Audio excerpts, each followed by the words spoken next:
अस्सलामुअलैकुम and a very good morning. City at 10 के साथ मैं हूं आपकी मेज़बान शाइस्ता रज़ा। आज के दिन का करते हैं बाकायदा आगाज़, और जिस तरीके से हम लोग रोज़ाना की बुनियाद पर बात कर रहे होते हैं और कोशिशें कर रहे होते हैं कि कोई ऐसी बात जो है वो डिलीवर करें जिससे आप लोगों को भी फ़ायदा हो और नॉर्मल ज़िंदगी में लोग उस बारे में सोचें, क्योंकि अक्सर ऐसा होता है कि जब भी आप कोई बात सुनते हैं तो वो जहन में कहीं ना कहीं रह जाती है और आपको कुछ ना कुछ सोचने पर मजबूर कर देती है।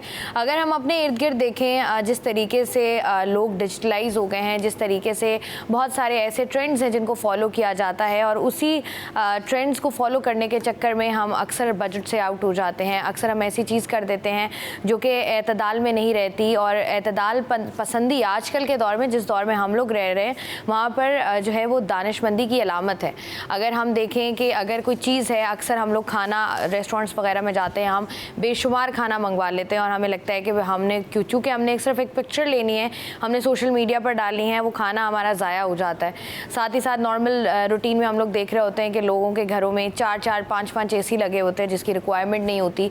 हमें जो है वो इतनी बड़ी तादाद में जोड़े नहीं चाहिए होते, लेकिन हम जोड़े ले लेते हैं कि चलो कोई बात नहीं, ले के रख लेते हैं। लेकिन उससे ये होता है कि हमारे ना सिर्फ बजट आउट हो जाता है, बल्कि वो जो एतदाल है वो हमारी ज़िंदगी से कहीं ना कहीं ख़त्म हो जाता है। और जब एतदाल ज़िंदगी में नहीं रहता तो फिर बड़ा मुश्किल हो जाता है सर्वाइव करना, क्योंकि वो फिर ना सिर्फ आपकी शख्सियत को या आपकी चीज़ों को मुतासिर करता है, बल्कि आपसे जुड़े हर शख्स की चीज़ को मुतासिर कर रहा होता है। क्योंकि जब आप कहीं ना कहीं, अक्सर लोग ऐसे ही करते हैं कि अपनी चीज़ों को अलग अलग रखते हैं। एक आपकी ज़रूरत होती है, एक आपकी ख्वाहिश होती है। तो ज़रूरत तो इंसान पूरी करता ही है, लेकिन आप ख्वाहिशात अगर हद से ज़्यादा बढ़ जाएँ और आप उनको पूरा करने लग जाएँ तो फिर आपकी ज़रूरतें और आपसे जुड़े जितने भी लोग हैं उनकी ज़रूरतें कहीं ना कहीं जो है वो रह जाती हैं, जो कि ज़्यादा ज़रूरी होती हैं आपकी ख्वाहिशात से। तो कोशिश करें कि अपनी ज़िंदगी में एतदाल पसंदी आजमाएं और को हिस्सा बनाएं अपनी ज़िंदगी का, और साथ ही साथ कोशिश करें कि एतदाल में रहें, और बैलेंस ज़िंदगी हमेशा जो है वो सबके लिए फ़ायदेमंद होती है। साथ ही साथ अगर आगे बढ़ें और बात करें हमारी आज की टॉप स्टोरीज़ की, तो हमारे पास जो टॉप स्टोरीज़ हैं उनमें सबसे पहले हम बात करेंगे कराची की सबसे बड़ी जामा है कराची यूनिवर्सिटी के बारे में। और जिस तरीके से मैं आपको बता रही थी कि गुज़िश्ता 6 दिन से तुलबा तालबात जो हैं वो सरापा एहतजाज हैं। उनकी बहुत सारी ऐसी रिक्वायरमेंट्स हैं, बहुत सारे ऐसे मसाइल हैं जिनका सामना उनको करना पड़ रहा है, जिनमें उनकी भारी भरकम एडमिशन फ़ीसेस हैं, री एडमिशन फ़ीसेस हैं, पॉइंट्स की कमी का मुतालबा वो लोग कर रहे होते हैं कि जिस तरीके से पॉइंट्स की कमी है उस कमी को पूरा किया जा सके। क्योंकि हम देखते हैं कि जितने बड़े रकबे पर कराची यूनिवर्सिटी मौजूद है, वहाँ पर पॉइंट्स का ज़्यादा होना और पॉइंट्स का बेहतर हालत में होना बड़ा ज़रूरी है। साथ ही साथ अगर हम बात कर रहे हों और तुलबा तालिबात की बात करें, उनका ये भी मुतालबा है कि कराची यूनिवर्सिटी का जो इंफ्रास्ट्रक्चर है वो बहुत ज़्यादा बदहाली का शिकार है। जैसे हम लोग देख रहे हैं कि स्टूडेंट्स जाते हैं पढ़ने के लिए, लेकिन वहाँ पर ना बैठने के लिए प्रॉपर कुर्सियाँ मौजूद हैं, ना लाइट का इंतज़ाम है। और अगर आप किसी ऐसी क्लास में बैठे हों जहाँ पर आपको जो है छत पर सरिये नज़र आ रहे हों या दीवारें आपको जो है वो ख़राब हालत में नज़र आ रही हों, तो मुझे बच्चों का ये कहना है कि किस तरीके से फिर ये कहा जाएगा कि बच्चे अपनी तालीम पर फोकस कर पाएंगे। एहतजाज का दायरा वसी करते हुए तुलबा अलायंस ने आज तदरीसी अमल मुअत्तल कर रखने का ऐलान भी कर रखा है। इस पर आज के प्रोग्राम में हम लोग बात करेंगे। साथ ही साथ आगे बढ़ें, बात हो रही है तालीम के निज़ाम की, तो सूबा सिंध में तालीमी निज़ाम को जदीद तकाज़ों से हम आहंग करने के लिए हुकूमत सिंध ने मैट्रिक और इंटरमीडिएट के इम्तहानात के लिए नई ग्रेडिंग पॉलिसी का नोटिफिकेशन जारी कर दिया है। सूबे के तुलबा को पोजीशन की दौड़ से निकाल दिया गया है। अब नंबर्स और पोजीशन नहीं बल्कि तुलबा को ग्रेड्स मिलेंगे। अच्छा, ये बहुत ही ऐसा इकदाम है, क्योंकि अक्सर हम लोग देख रहे होते हैं जब भी आपकी फैमिली में या इर्द गिर्द कोई भी बच्चा ऐसा हो जो 9 मैट्रिक में पढ़ रहा हो या फर्स्ट ईयर सेकेंड ईयर में हो, वो जो एक रेस होती है नंबर्स की, उसमें बच्चा इतना प्रेशराइज हो जाता है। और अक्सर हम लोग देख रहे होते हैं कि बहुत से तुलबा तालिबात ख़ुदकुशी कर लेते हैं क्योंकि उनके नंबर्स उस तरीके से नहीं आ पाते हैं। इस पर जो है एक एहसन इकदाम है ये, और साथ ही साथ जदीद है, तो इस पर हमने बात करनी है। सेक्रेटरी बोर्ड और जामियात अब्बास बलोच की जारी करदा नोटिफिकेशन के मुताबिक नई ग्रेडिंग पॉलिसी के फार्मूले के मुताबिक पहली, दूसरी और तीसरी पोजीशंस ख़त्म कर दी जाएंगी। तो मतलब ये जो बच्चे परेशान होते हैं, मैं फ़र्स्ट क्यों नहीं आया, मैं सेकंड आ गया, मैं थर्ड आ गया, तो ये वाली जब रेस ही ख़त्म हो जाएगी तो मेरे ख्याल से बच्चे जो हैं उनमें ज़रा प्रेशर कम डलेगा और बच्चे ज़्यादा फोकस कर पाएंगे। साथ ही साथ सिंध हुकूमत का सूबे में इतालवी ज़बान सिखाने पर इत्तफ़ाक़। सिंध हुकूमत ने इटली के इश्तराक से सूबे में इतालवी ज़बान सिखाने का फ़ैसला किया है। तफसीलात के मुताबिक वज़ीर आला सिंध सैयद मुराद अली शाह से इटली के सफ़ीर मिस मारिला एरमिलन की मुलाकात हुई, जिसमें दो तरफ़ा ताल्लुकात और बाहमी अमूर पर बातचीत की गई और मुलाकात में सिंध में इतालवी ज़ुबान सिखाने पर इत्तफ़ाक़ किया गया। जबकि वज़ीर आला ने कहा कि सिंध और इटली सकाफ़ती एतबार से लाजवाब है और इस मुलाकात में NED यूनिवर्सिटी का इटली की यूनिवर्सिटी के साथ बाहमी ताउन पर भी जो है वो गुफ्तगू की गई है और इतालवी सफ़ीर का ये भी कहना था कि जल्द ही इन यूनिवर्सिटीज़ के बीच में MOU जो है वो साइन कर लिया जाएगा। साथ ही साथ आगे बढ़ रहे हैं और बात करें क्रिकेट की, तो हमने देखा है मुल्तान में जो है वो क्रिकेट का मेला सजा हुआ है। Test cricket Pakistan versus England जारी है, जिसमें सेकंड टेस्ट मैच जो है वो खेला जा रहा है और दूसरे टेस्ट मैच के दूसरे रोज़ के खेल के अख्ताम पर मेहमान इंग्लैंड टीम ने पाकिस्तान के 366 रन के जवाब में 6 विकेट पर 239 रन जो हैं वो बना लिए हैं। पाकिस्तान को पहली इनिंग में 127 रन की बर्तरी हासिल है और इंग्लैंड की जानिब से बेन डेकेट 114 रन बनाकर नुमाया रहे। जो रूट 34, ऑली पॉप 29 और जैक क्राउली 27 रन बनाकर आउट हुए। इस पर भी हम बात करेंगे और इससे कबल अगर हम पहली इनिंग की बात करें तो पाकिस्तानी टीम जो है वो 366 रन बनाकर ऑल टीम आउट हो गई थी। पहले टेस्ट मैच में हमने देखा कि सूरत हाल काफ़ी ख़राब थी। दूसरा टेस्ट मैच जारी है, दूसरा रोज़ है उसका।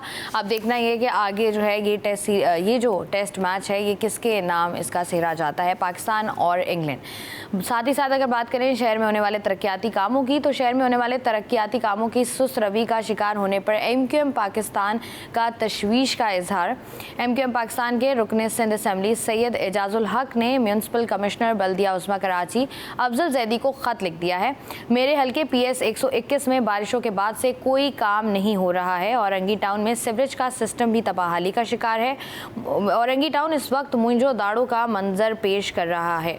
म्यूनसिपल कमिश्नर औरंगी टाउन जिम्मेदारियां अंजाम देने में नाकाम हो चुके हैं, ऐसा कहना था। इस पर भी हम बात करेंगे। ये सिर्फ PS 121 की बात नहीं हो रही, अगर पूरे कराची शहर की बात कर ली जाए तो यहाँ पर आपको ऐसे ही लगता है कि आप मुंजो दाड़ों में रहते हैं या कोई सिंध का कदीम 200 साल पुराना कोई इंफ्रास्ट्रक्चर है और या 200 साल पुरानी सड़क है जिस पर आप गुजारा कर रहे हैं। इस पर भी बात करेंगे। साथ ही साथ कराची की अहम शाहराहों और बुलंद इमारतों को खूबसूरत बनाने का मनसूबा जो है वो सामने आया है, जिसमें DG SBCA रशीद सोलंगी की कमिश्नर कराची को ब्रीफिंग। शारा फैसल की 14 इमारतों पर रंगो रोगन मुकम्मल कर लिया गया है और मज़ीद 6 इमारतों पर काम अगले 1 हफ्ते में मुकम्मल कर लिया जाएगा। बोल्टन मार्केट पर कायम पुरानी और बोसीदा इमारतों को खूबसूरत बनाया जाएगा। Falaknaz tower, Falaknaz height, Falaknaz view पर काम मुकम्मल कर लिया गया है और बहुत सारे फलकनाज हैं इसमें हमारे पास। इस पर ही हम बात करेंगे कौन कौन सी ऐसी बिल्डिंग्स हैं जिनमें रंगो रोगन का काम मुकम्मल हो गया है, कौन कौन से ऐसे 6 इमारतें हैं जो कि अभी रहती हैं उन पर काम होगा और किस तरीके से सूरत हाल को बेहतर किया जा सकेगा, उस पर भी हम बात करेंगे। और साथ ही साथ अगर बात करें धाबेजी पंपिंग स्टेशन पर के इलेक्ट्रिक की जानिब से बिजली के ब्रेकडाउन का मामला, अगर हम देखें तो 72 इंच MS की लाइन नंबर 5 की मुरम्मत जारी है। तर्जुमान वाटर कॉरपोरेशन मुतासरा लाइन की मुरम्मत का काम आज रात तक मुकम्मल कर लिया जाएगा और शहर को मुतबादिल लाइनों के जरिए पानी की फराहमी जारी है। धाबेजी पंपिंग स्टेशन पर बिजली का ब्रेकडाउन जो है वो सुबह 7 बजे हुआ था। तर्जुमान वाटर कॉरपोरेशन। और इन्हीं तमाम तर खबरों पर बात करने के लिए स्टूडियो में मेरे साथ जो हैं वो अशरफ खान साहब मौजूद हैं और साथ ही साथ मिराज भाई मौजूद हैं। आप दोनों को खुशामदीद। इन तमाम तर खबरों पर हम ज़रा डिटेल बात करेंगे, लेकिन यहाँ वक्त तो एक ब्रेक का हमारे साथ रहिए। वेलकम बैक जी, सिटी 10 में एक दफ़ा फिर से खुशामदीद। बहुत सारी खबरें हमारे पास जिस पर हमने बात करनी है और इन्हीं पर बात करने के लिए स्टूडियो में हमारे साथ अशरफ खान साहब मौजूद हैं और साथ ही मिराज अख्तर साहब मौजूद हैं। इनसे हम बात करते हैं। अशरफ भाई, मुझे बताइएगा, ये जो कराची यूनिवर्सिटी में पिछले 6 दिन से एहतजाज जारी है और अभी तक इनकी किसी ने नहीं सुनी है, इस पर आप क्या कहेंगे? क्योंकि अगर हम इनके मसाइल देखें, ये जो एडमिशन्स री-एडमिशन्स का मामला है ये तो काफ़ी देर पुराना है, इसको बहुत अरसा हो गया और अभी तक देखें इस पर कुछ नहीं किया गया।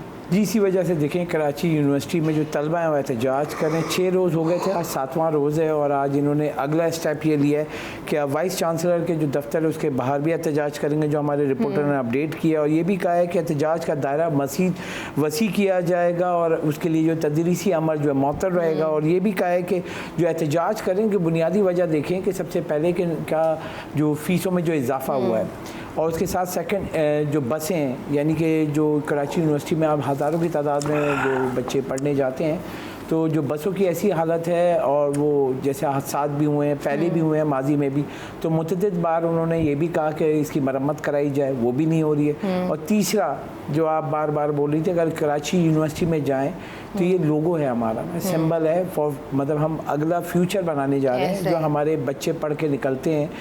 अब वहाँ जाके देखेंगे आप पढ़ते हुए, क्योंकि कराची यूनिवर्सिटी जब मैं कॉमर्स डिपार्टमेंट में था तो हम लोग इतनी हाइट होती है उसकी, और खुदा ना खासा आप देखें कि उस सरिये नज़र आ रहे हैं इतनी, क्योंकि उसकी मेंटेनेंस नहीं होती है। मेंटेनेंस की बात करो, जब हम भी जब थे तो पूछते तो कहने के पैसे नहीं है। अब पैसे नहीं है तो उसका बोझ किस पे डालना है, फीस बढ़ा के वो भी। मगर मैं बता दूं कि अगर फीस जो बढ़ाई है इसके बावजूद जो है वो काम नहीं होगा। ऐसे पहले एक टाइम होता था, पुरानी बातें, जब हम बड़े हमारे जाते थे जो सीनियर्स हैं तो वो बताते थे जाएं भाई आप, तो चलते हुए, एक पुराना दौर था कि चलते हुए भी यूनिवर्सिटी में मज़ा आता था कि भाई आप ट्रैक है, दरख्त हैं, वहाँ पे आप घूम रहे हैं, एक डिपार्टमेंट से दूसरे डिपार्टमेंट जा रहे हैं। लेकिन अब आप जाएं तो वहाँ दरख्तों को पानी देने के लिए नहीं है, मेंटेनेंस करने के लिए नहीं है। और साथ ही जो मतलब सबसे इम्पोर्टेंट ये है कि अगर बच्चे पढ़ने जा रहे हैं तो उनको आपको इंफ्रास्ट्रक्चर देना होगा। सड़कें टूटी हुई हैं, जो कैंटीन है उसकी हालत देखें कि मतलब हर जगह गंदगी गंदगी, जानवर घूम रहे होते हैं वहाँ पर। मेन एक तो मेरे दोस्त हैं, उसके मतलब छोटा भाई है वो पढ़ता है, तो उसे बताया कि हम लोग जब, क्योंकि सिक्योरिटी की वजह से वहाँ आपको पता है तलबा तसादुम होते रहे हैं एक दूसरे के, तो उसकी वजह से बाइक्स वगैरह अब यूनिवर्सिटी में अंदर नहीं जाती हैं, पार्क होती हैं बाहर, आपको पैदल जाना होता है। अच्छा। तो वहाँ पे जो मतलब जो कुत्ते होते हैं, आवारा कुत्ते, वो घूम रहे हो तो वो भी पीछे लग जाते हैं। अब मेन ये है कि ये चीज़ें जो हैं, जो डिपार्टमेंट का काम है, इंतज़ामिया का काम है, मरम्मत का काम, बच्चों की मरम्मत का काम, हम भी जानते हैं, तलबा भी जानते हैं कि महंगाई हो गई है और उसका, लेकिन अगर आप उसकी मरम्मत नहीं करेंगे तो और ख़राब होता जाएगा। जैसे आप देखें सड़कें, मतलब ये तो गवर्नमेंट का काम है ना, मतलब उसके अंडर में आता है। अब ये कभी कहते हैं वफाक के मातहत है, कभी कहते हैं सिंध हुकूमत के मातहत, सिर्फ इसमें लड़ा रहे हैं, और जो पैसे आए कहाँ गए आप हैरान। मैं बताऊं, अभी मेरे बेटे ने एडमिशन टेस्ट दिया था, UBIT है कराची यूनिवर्सिटी में, दीगर डिपार्टमेंट है, NED में। आप सिर्फ सोचें कितने बच्चे पढ़ के निकले जो इंटर करके निकले हैं। आप NED का एक एग्जांपल देता हूँ, मुख्तलिफ डिपार्टमेंट इंजीनियरिंग के टेस्ट हुए, एप्टीट्यूड टेस्ट, 5,000 रुपये फ़ीस थी शाइस्ता, और आप यकीन करें सीटें कितनी थी, 1800। कितने बच्चों ने, कैसी आपसे सवाल कर रहा हूँ, 1800 सीटों के लिए कितने बच्चों ने टेस्ट दिया होगा? बहुत बड़ी तादाद है। मुझे याद है जब मेरे भाई ने टेस्ट दिया था तभी कोई 50-60 हज़ार कराची यूनिवर्सिटी जो उसमें और डिपार्टमेंट, मुख्तलिफ डिपार्टमेंट, अब उसमें जब टेस्ट होता है इंटर के बाद तो यूनिवर्सिटी में ही जाएगा, जब वो टेस्ट देते हैं वो भी पैसे आते हैं। मगर मसला ये है कि आप किसी से कुछ नहीं पूछ सकते हैं। ये जो फंड्स आ रहे हैं ये भी तो आपके एक, मैं ये नहीं बोल रहा हूँ कि अरबों रुपए जमा हो गए, जो फंड्स आए हैं वो बेहतरी के लिए इस्तेमाल कर सकते हैं। कोई फंड्स कहीं तो पार करें आप, और आप इनसे पूछें क्या फीसों का इसलिए बढ़ाई है भाई कि हमारे अखराजात पूरे नहीं हो रहे, तो वफाक से फंडिंग है ना ये। अब देखें, आप कहीं से भी सब्सिडी की बात करते, एजुकेशन के लिए और हेल्थ के लिए गवर्नमेंट इस पर कोई भी क्रॉस क्वेश्चन नहीं कर सकती कि भाई हम इसको सपोर्ट नहीं, इनको करनी पड़ेगी, क्योंकि यहाँ जो गुर्बत की लकीर से लोग के जो लेवल है बहुत ज़्यादा, यानी 50% से भी ज़्यादा लोग जो आबादी है गुर्बत की लकीर से नीचे, वो इतनी महंगी पढ़ाई जो है बर्दाश्त नहीं, उसके ऊपर आप फीस मुसलसल बढ़ा रहे। अब इसका इम्पैक्ट है वो कहाँ से पूरा करेगा? और जिस तरीके से हम लोग देख रहे हैं कि जैसे अशरफ भाई भी बात कर रहे थे ना कि अगर फीसेस बढ़ाई जा रही हैं तो वो कहीं ना कहीं लगे तो सही, वो कहीं भी नहीं लगती हैं, वही हाल है। लेकिन बच्चे, और ये मिराज भाई अगर हम देखें कराची यूनिवर्सिटी की हम लोग बात करें तो मॉर्निंग और इवनिंग शिफ्ट का भी फ़र्क है। अब इवनिंग शिफ्ट वाले जो होते हैं उनकी ऑलरेडी फीसेस जो हैं वो ज़्यादा होती हैं, तो जब उनकी एडमिशन फ़ीस दोबारा से जब दोबारा से उनकी फ़ीसेस में इजाफा किया जाता है तो वो मॉर्निंग शिफ्ट वालों से ज़्यादा किया जाता है। अब जैसे अशरफ भाई कह रहे हैं कि अगर आप चले जाएं, आपको मिराज भाई जब जाना हुआ हो, जितने डिपार्ट्स हैं, जितनी बड़ी तादाद में स्टूडेंट्स हैं, आपको लगता है कि ये इस तरीके से कहीं पर भी तालीम का निज़ाम चल रहा होता है? देखिए, अफसोसनाक बात है कि एक ऐसी जगह को, तदरीसी जो हमारा मरकज़ है, उससे बिल्कुल ऐसे बेनियाज घूम रहे हैं सब। सिंध सरकार, जाहिर सी बात है हम तो यही कहेंगे कि 15 साल से ज़्यादा हो गए, तो पाकिस्तान पीपल्स पार्टी की जिम्मेदारी बनती थी और बनती है भी कि उस पर काम करवाते। लेकिन मुझे ऐसा भी लगता है कि जैसे कि हमने देखा पिछले अदवार में जो प्राइमरी और सेकेंडरी स्कूल्स थे जो सरकारी थे उनका निज़ाम बदतर से बदतर होता रहा और आहिस्ता आहिस्ता जो है वो प्राइवेट बिजनेस बनता गया फिर ये आहिस्ता आहिस्ता, ठीक है। तो इसी तरह कुछ अभी मेरी नज़र से भी गुजरा है, जाहिर सी बात है मेरे बेटे ने भी मैट्रिक किया तो उसके बाद उसके भी एडमिशन का इशू आया कॉलेजेस वगैरह में, तो अब प्राइवेट कॉलेजेस की तादाद भी आहिस्ता आहिस्ता बढ़ रही है।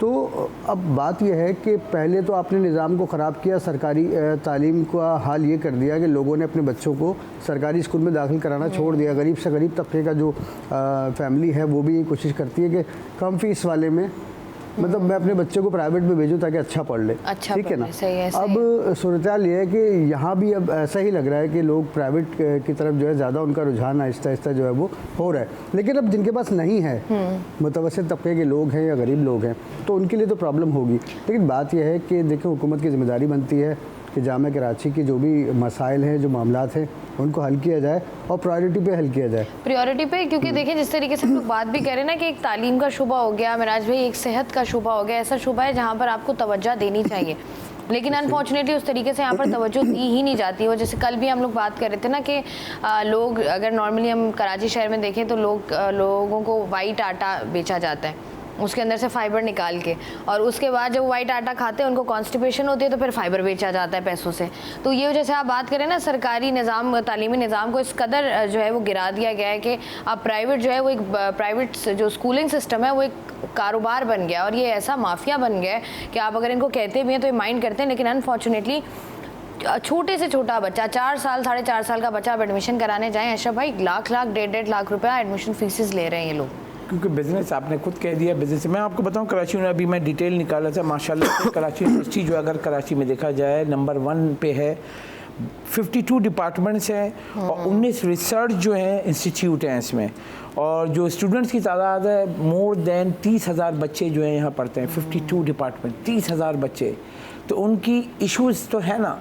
अब अगर इसमें आपको वफाक हो, सिंध गवर्नमेंट हो, कोई भी हो, जो मुतलका इदारे हैं, आपका हायर एजुकेशन है, ये सब को बैठ के इनको देखना होगा और कंसर्न्स देखने होंगे कि अगर आप जो जस्ट सिंपल के आप फीस इंक्रीज़ कर दो और सब चीज़ें सही हो जाएंगी, नहीं हो रही ना। आप ये देखें इस वक्त कराची में ये जो बिज़नेस की आपने बात की, चाहे मैं कराची यूनिवर्सिटी में भेजूँ अपने बच्चे को, NED में भेजूँ, लेकिन जो ट्यूशन सेंटर का जो आपको पता है एक और बिज़नेस खुल गया है। आपको मैं बताऊँ कि गुलशन में रहता हूँ, तो गुलशन में अगर छुट्टी होती है 13D पे आप जाएँ, आपको 9 बजे के बाद आप गाड़ी नहीं चला सकते, इतना बच्चा निकलता है। मैं तो देखता हूँ कि ये बच्चे अगर इतने निकल रहे, एक बिल्डिंग है उसमें से हज़ार बच्चा निकल रहा है, ऐसा ही है, ठीक है। और जब वो 9 बजे जब उसका ट्यूशन सुबह स्कूल जाता है या कॉलेज जाता है या यूनिवर्सिटी जाता है, उसके बाद वहाँ पढ़ने जा रहा है। अब यही जो टीचर्स हैं या हमारे उस्ताद हैं, वालिद की जगह है, हमारे वालिदैन की जगह, वो वहाँ जाके अब उनको पैसे कमाने, उनके लिए भी महंगाई है, अब वो वहाँ जाके ट्यूशन सेंटर में पढ़ा रहे हैं। अब आप सोचें कि मैं एक वालिद हूँ, मेरे पर कितना बर्डन है, मैं वो फीस भी देनी है, यूनिवर्सिटी की भी फीस देनी है, फिर उस बच्चे को जो है वापस लाने के पैसे देने हैं, फिर उसके बाद उसको ट्यूशन पे, क्योंकि वजह क्या है, जो प्रॉपर जगह है वहाँ पे पढ़ा नहीं रहे, इसलिए ट्यूशन सेंटर पे जा रहे हैं। अब ये एक बिजनेस है, जैसे आपने कहा बिजनेस तो बिजनेस है, कारोबार तो यहाँ बहुत सारे चलते हैं, ऐसा ही। और जिस तरीके से भाई आप बात कर रहे हैं ना, हमारे यहाँ अगर हम स्कूल्स की बात कर ले, जैसे आप बात करें कि सबके लिए महंगाई हो गई है, वही टीचर आपको प्राइवेटली बहुत अच्छा पढ़ा रहा होगा, प्राइवेट ट्यूशन सेंटर्स में बहुत अच्छी पढ़ाइयाँ हो रही होंगी, लेकिन स्कूल में उस तरीके से या कॉलेज यूनिवर्सिटी में नहीं पढ़ा रहा होगा। यही हाल हमारा सेहत के डिपार्टमेंट में भी है। सरकारी जब उनकी ड्यूटी होती है डॉक्टर्स की, तो आप उनको देख लें जान छुड़ा रहे होते हैं। यही जब इनका प्राइवेट क्लिनिक खुला हुआ होता है, आप जाए, लोग कहते हैं नहीं भाई प्राइवेट क्लिनिक में जाओ, बेहतरीन इलाज करते हैं, बड़े अच्छे तरीके से बात करते हैं, बहुत ही मुहज़्ज़ब आदमी है। और अक्सर जब पेशेंट्स जाते भी हैं उनको कह रहे होते हैं, सुने आप वो शाम में मैं क्लिनिक में बैठता हूँ, मेरे क्लिनिक आ जाइएगा। अब ये तो आपका हाल है। उसके बाद फिर आप कहते हैं कि हमारा मुल्क तरक्की करे और हमारे यहाँ जो है वो पता नहीं क्या होगा, मनुसलवा उतरे और चुटकी बजाते ही सारे मामला हल हो जाए। हमने ये भी देखा कि अगर हम बात करें सिंध हुकूमत की, तो सूबा सिंध की अगर हम बात करें, यहाँ पर अतालवी ज़बान सीखने पर और इंस्टीट्यूट में पढ़ाने पर भी इत्तफाक हुआ था। अतालवी सफ़ीर जो है वो यहाँ पर मौजूद थे। अब मुझे बताएं, इसी तरीके से अगर मैं कुछ साल पहले चले जाऊँ तो इसी तरीके से चाइनीज़ लैंग्वेज भी सिखाने पर इत्तफाक हुआ था, MOU साइन हुए थे, लोगों ने चाइनीज़ सीखी भी, फिर नहीं सीखी, फिर छोड़ दी। अब ये है अतालवी ज़बान, पहले सिंधी सीखनी थी, फिर चाइनीज़ सीखनी थी। उर्दू हमें पूरी नहीं आती उर्दू के हमारे शदीद मसाइल हैं। यहाँ तो हमारी कराची लाहौर मतलब अक्सर आप सोशल मीडिया खोलें ना, हमारा तो कराची की उर्दू, लाहौर की उर्दू, फैसलाबाद की उर्दू, मतलब हमारी उर्दू साफ़ नहीं है। लेकिन हम अब अतालवी भी सीखेंगे, इंग्लिश में भी हम फंसे हुए बीच में, चाइनीज़ भी थोड़ी थोड़ी आती है हमें, सिंधी भी आती। मुझे बताइए क्या करेंगे हम इतनी ज़बानें सीख के, किस तरीके से फ़ायदा होगा हमें? नहीं देखें, अगर हम जो ममालिक जो करीब होते हैं ना, तो उनकी हमें कोशिश, हर मुल्क में ये होता है, जैसे ब्रदर मुल्क है और दोस्त मुल्क जो हमारे बॉर्डर लाइन पे होते हैं, तो अगर हम उससे ट्रेड कर रहे हैं या बिज़नेस कर रहे हैं तो उसके लिए ये होती है हर मुल्क में कि आप उसकी ज़बान सीखें। अब जैसे कि नौकरी के लिए कोई जाता है यहाँ से, तो मैं बताऊँ, अगर आपको जापान जाना है तो आप इंग्लिश आपको एक्सेप्ट नहीं है, जैपनीज सीखनी पड़ेगी। जर्मनी जाना है तो आपको वहाँ जर्मन सीखनी पड़ेगी। उसी तरीके से यहाँ पे अब वो अगर चाइनीज़ आ रहे हैं और उनको आप वो देख, चाइनीज़ से अगर जो हम मिले हुए हैं, तो वो अगर उन्हें चाइनीज़ में और उससे इंग्लिश में बात करो तो इतना वो कंफर्टेबल नहीं होते हैं। अब अगर उनकी ज़बान में बात करो, आप यकीन करें, मैं ऐसे चाइनीज़ से मिला हूँ कि उर्दू बोलते हैं, ऐसा है, बड़ी साफ और बहुत साफ, क्योंकि अब जापानीज़ कौंसिल जनरल हैं और वो जापानी हैं और उर्दू ऐसी बोलते हैं। मैंने इंटरव्यू किया था, मैं उनको बस, मेरी आंखें उन्हीं की तरफ थी ना, मतलब मेरे प्राउड फील कर रहा था मैं कि जापानीज़ जो है वो उर्दू बोल रहा है, ऐसी बोल रहा है कि ज़बरदस्त। तो उसी तरीके से चाइनीज़ जब उर्दू बोल रहा है तो वो जब बोल सकते हैं तो हमें भी सीखना चाहिए। और जैसे मैं बताऊँ कि इस वक्त सबसे बड़ा है कि CPEC का जो हम बात करें इंडस्ट्रियलाइजेशन के लिए, हम वहाँ जॉब की बात करें, दो तरफा ट्रेड की बात करें, चाइनीज़ वज़ीर आज़म आए थे और 13 मुआहिदे हुए हैं और 4 या 5 तो कराची में बड़ी इन्वेस्टमेंट होने जा रही है उसके लिए ना। तो उसके लिए यहाँ पे आपने देखा है कि सिंध गवर्नमेंट ने भी स्टेप अहेड किया है CPEC में एंटर होने के लिए कि चाइनीज़ ज़बान सिखा रहे हैं। अब ये सारी जो चीज़ें, इसके लिए क्या है, प्रॉपर फिर वही एजुकेशन सिस्टम, अगर आप पढ़ा रहे हैं, मुआहिदे कर रहे हैं, तो आप पीछे देखें तो वो लोग करा सकते हैं। उसके लिए प्रॉपर लोग, क्योंकि यहाँ पे क्या है कि पैसे, सिर्फ आप उसको एक वो नहीं है कि थीम के मुझे जाके इसको सिखाना है और वो कुछ सीख ले, उसको बल्कि मुझे पैसे मिल जाएं। पैसे मिल जाए, पैसे कितने मिलेंगे? अशरफ भाई, ये भी होता है ना कि जिस तरीके से चाइनीज़ ज़बान का जब सिलसिला शुरू हुआ कि चाइनीज़ ज़बान सबने सीखनी है, तब हमने देखा ऑनलाइन एड्स आने लगे हमारे पास, चाइनीज़ सीखें, घर बैठे चाइनीज़ सीखें, इतने पैसे दे दें। चाइनीज़ हमें आई नहीं, अकाउंट हमारे खाली हो गए। इस पर हम मज़ीद भी बात करेंगे और अब हमने अतालवी ज़बान भी सीखनी है, हम भी शुरू करेंगे कुछ ना कुछ। लेकिन यहाँ पर वक्त एक ब्रेक से वापस आएंगे, मज़ीद खबरों की तरफ बढ़ेंगे। वेलकम बैक जी सिटी 10 में एक दफ़ा फिर से खुशामदीद। बात हम कर रहे थे अपने तालीमी निज़ाम की, और तालीमी निज़ाम से अगर हम बाहर निकलें और पाकिस्तान वालों के लिए एक वाहिद खुशी थी, वो थी क्रिकेट।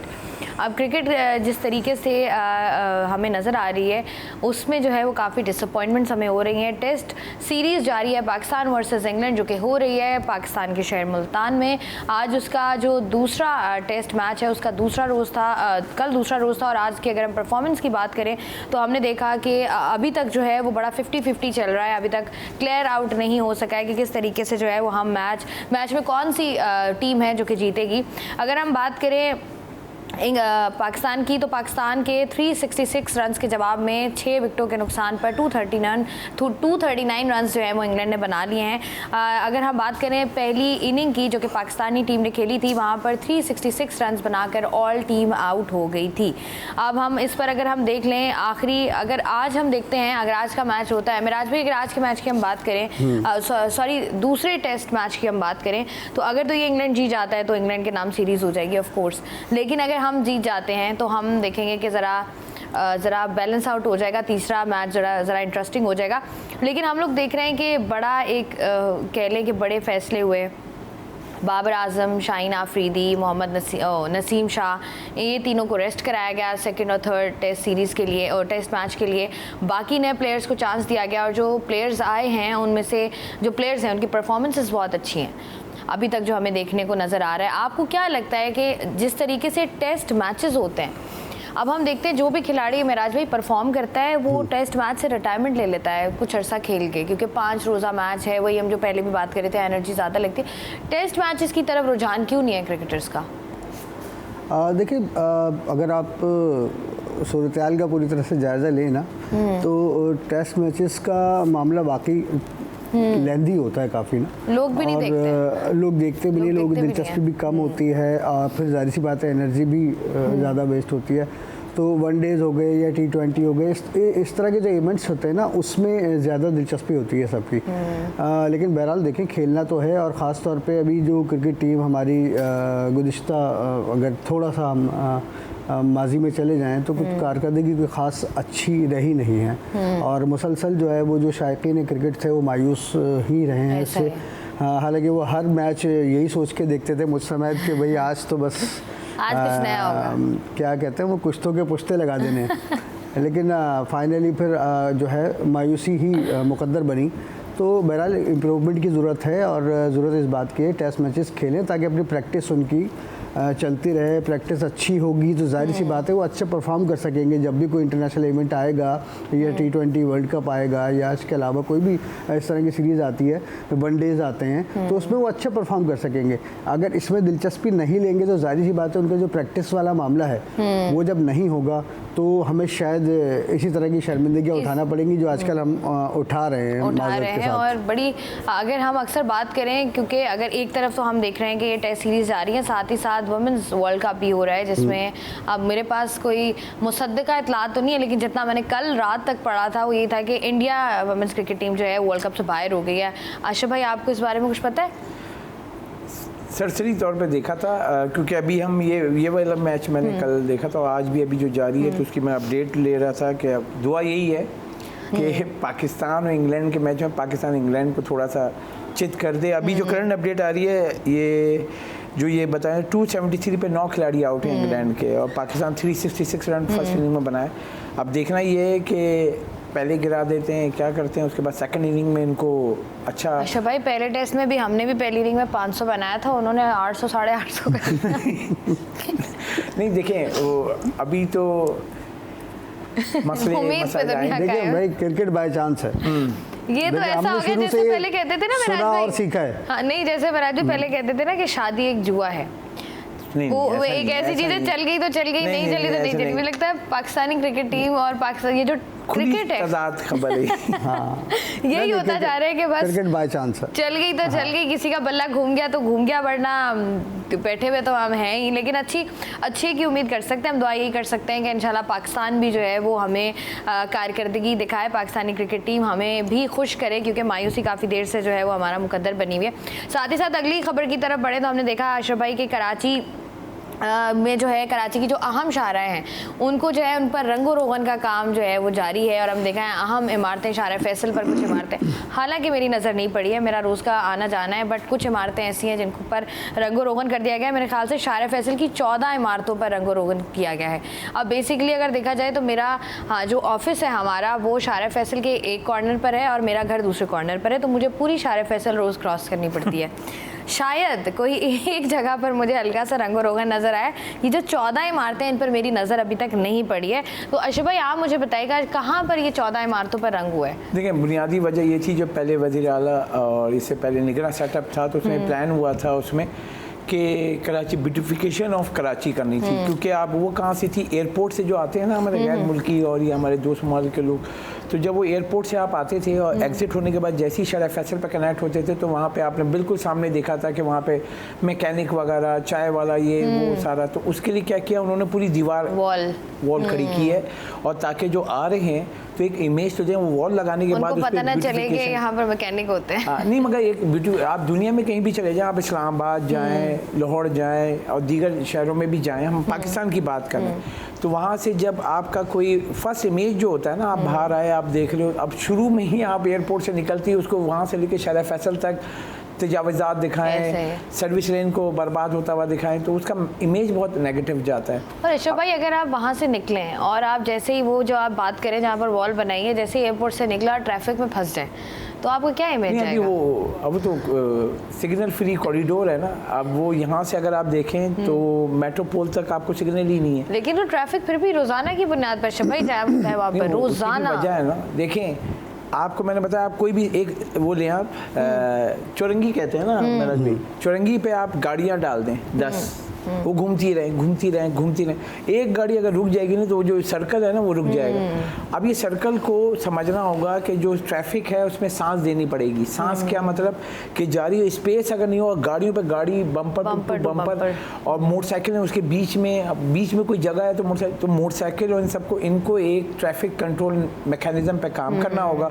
और ये जो ब्यूटिफिकेशन की बात करें उसके साथ एक ब्यूटिफिकेशन एक बहुत अच्छा हुआ था शाहरा फैसल पे, पूरा मेट्रोपोल से लेके आप एयरपोर्ट तक बल्कि आगे तक उन्होंने एक येलो लाइन लगाई थी, उस पर कहा था ये बाइक लेन है। ऐसा है, ठीक है, दोनों साइड पे और लगी हुई है, मेरा साहब भी बता लगी हुई है बिल्कुल। अब उसमें ये है कि एक बहुत अच्छा इकदाम था और ये मैंने भी उसके ऊपर रिपोर्ट किया था। वो पूरा उस पर ये था कि बाइक वाले एक तरफ चलेंगे, ठीक है, और ये सारे जो है गाड़ियाँ एक तरफ। अगर ट्रैक में अपने चले ना, अब गाड़ियाँ यूं चली जाए, अब आपका ट्रैक है यानी कि जो आपका ट्रैक है उससे निकल के मैं बीच में चला रहा हूँ, वो पूरे ट्रैफिक को ख़राब कर देता है। ऐसे है। अब ब्यूटिफिकेशन ऑफ कराची लाजमी इसलिए है कि इसके लिए आपका इमेज है, क्योंकि बाहर के कौंसल जर्नल्स आते हैं, गैर मुल्की आते हैं, आपका ट्रेड डेलीगेशन आता है, जैसे एक्सपो सेंटर है, आप एयरपोर्ट से निकल के आपको एक्सपो सेंटर लाना है, अब आप हालत देख लेते पहले, लेकिन ये जो आया, जो एयरपोर्ट से आप निकल कर आएंगे तो जो बिल्डिंग्स हैं, हाई राइज जो बिल्डिंग्स हैं, उनकी उन्होंने मॉडिफाई किया, यानी कि जो वो लोग तो खुद माशाल्लाह से कराते नहीं हैं, तो वो कलर वगैरह किया, अब दीवार पे पेंटिंग भी होगी, फिर आगे शरह फैसल पे आएंगे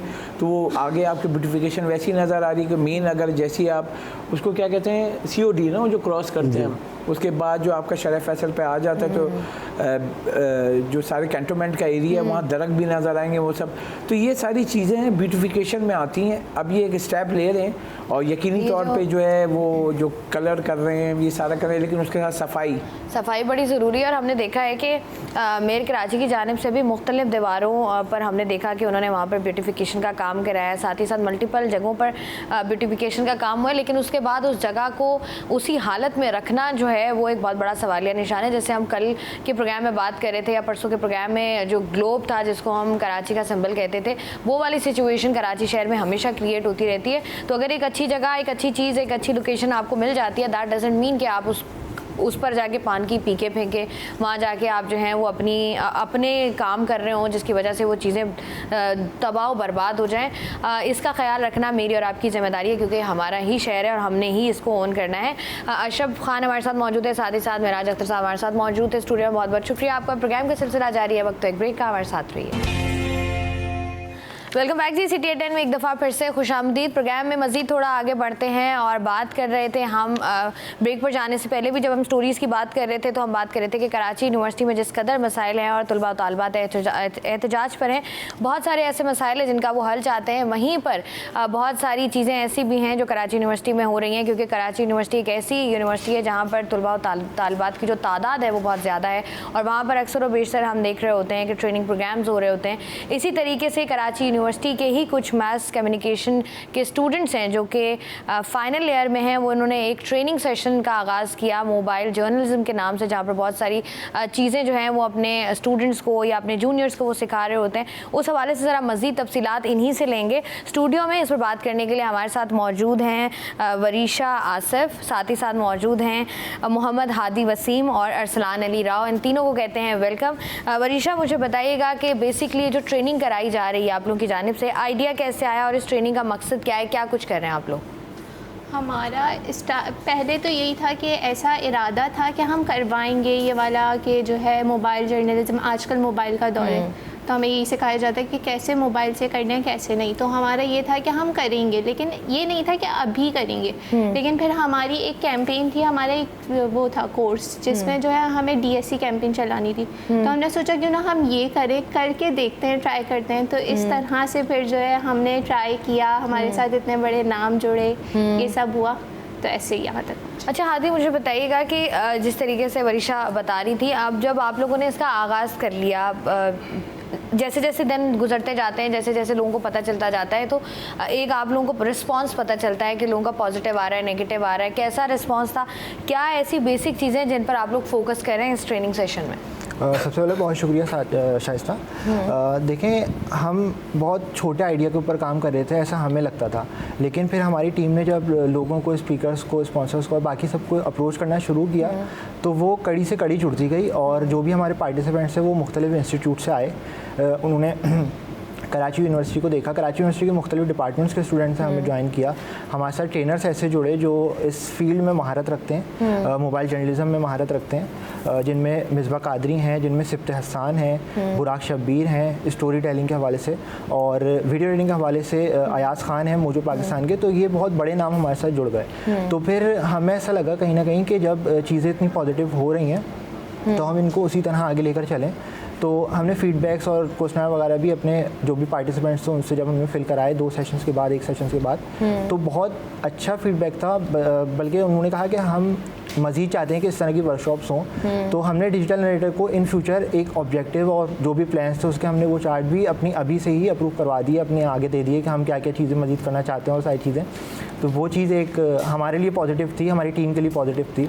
तो ठीक है जी। अच्छा, इस ट्रेनिंग सेशन के हवाले से हम लोग बात कर रहे हैं और अक्सर और बेशतर जो हमारा डिपार्ट है मैस कम्युनिकेशन का, उसमें या मीडिया साइंसेस का, लोगों को अक्सर ये कहते हुए सुना भी गया है, लोग इस फील्ड के अंदर मौजूद जो लोग काम कर रहे होते हैं अक्सर उनको ये कहा जाता है कि इनको पता ही कुछ नहीं है, इनके पास है ही क्या।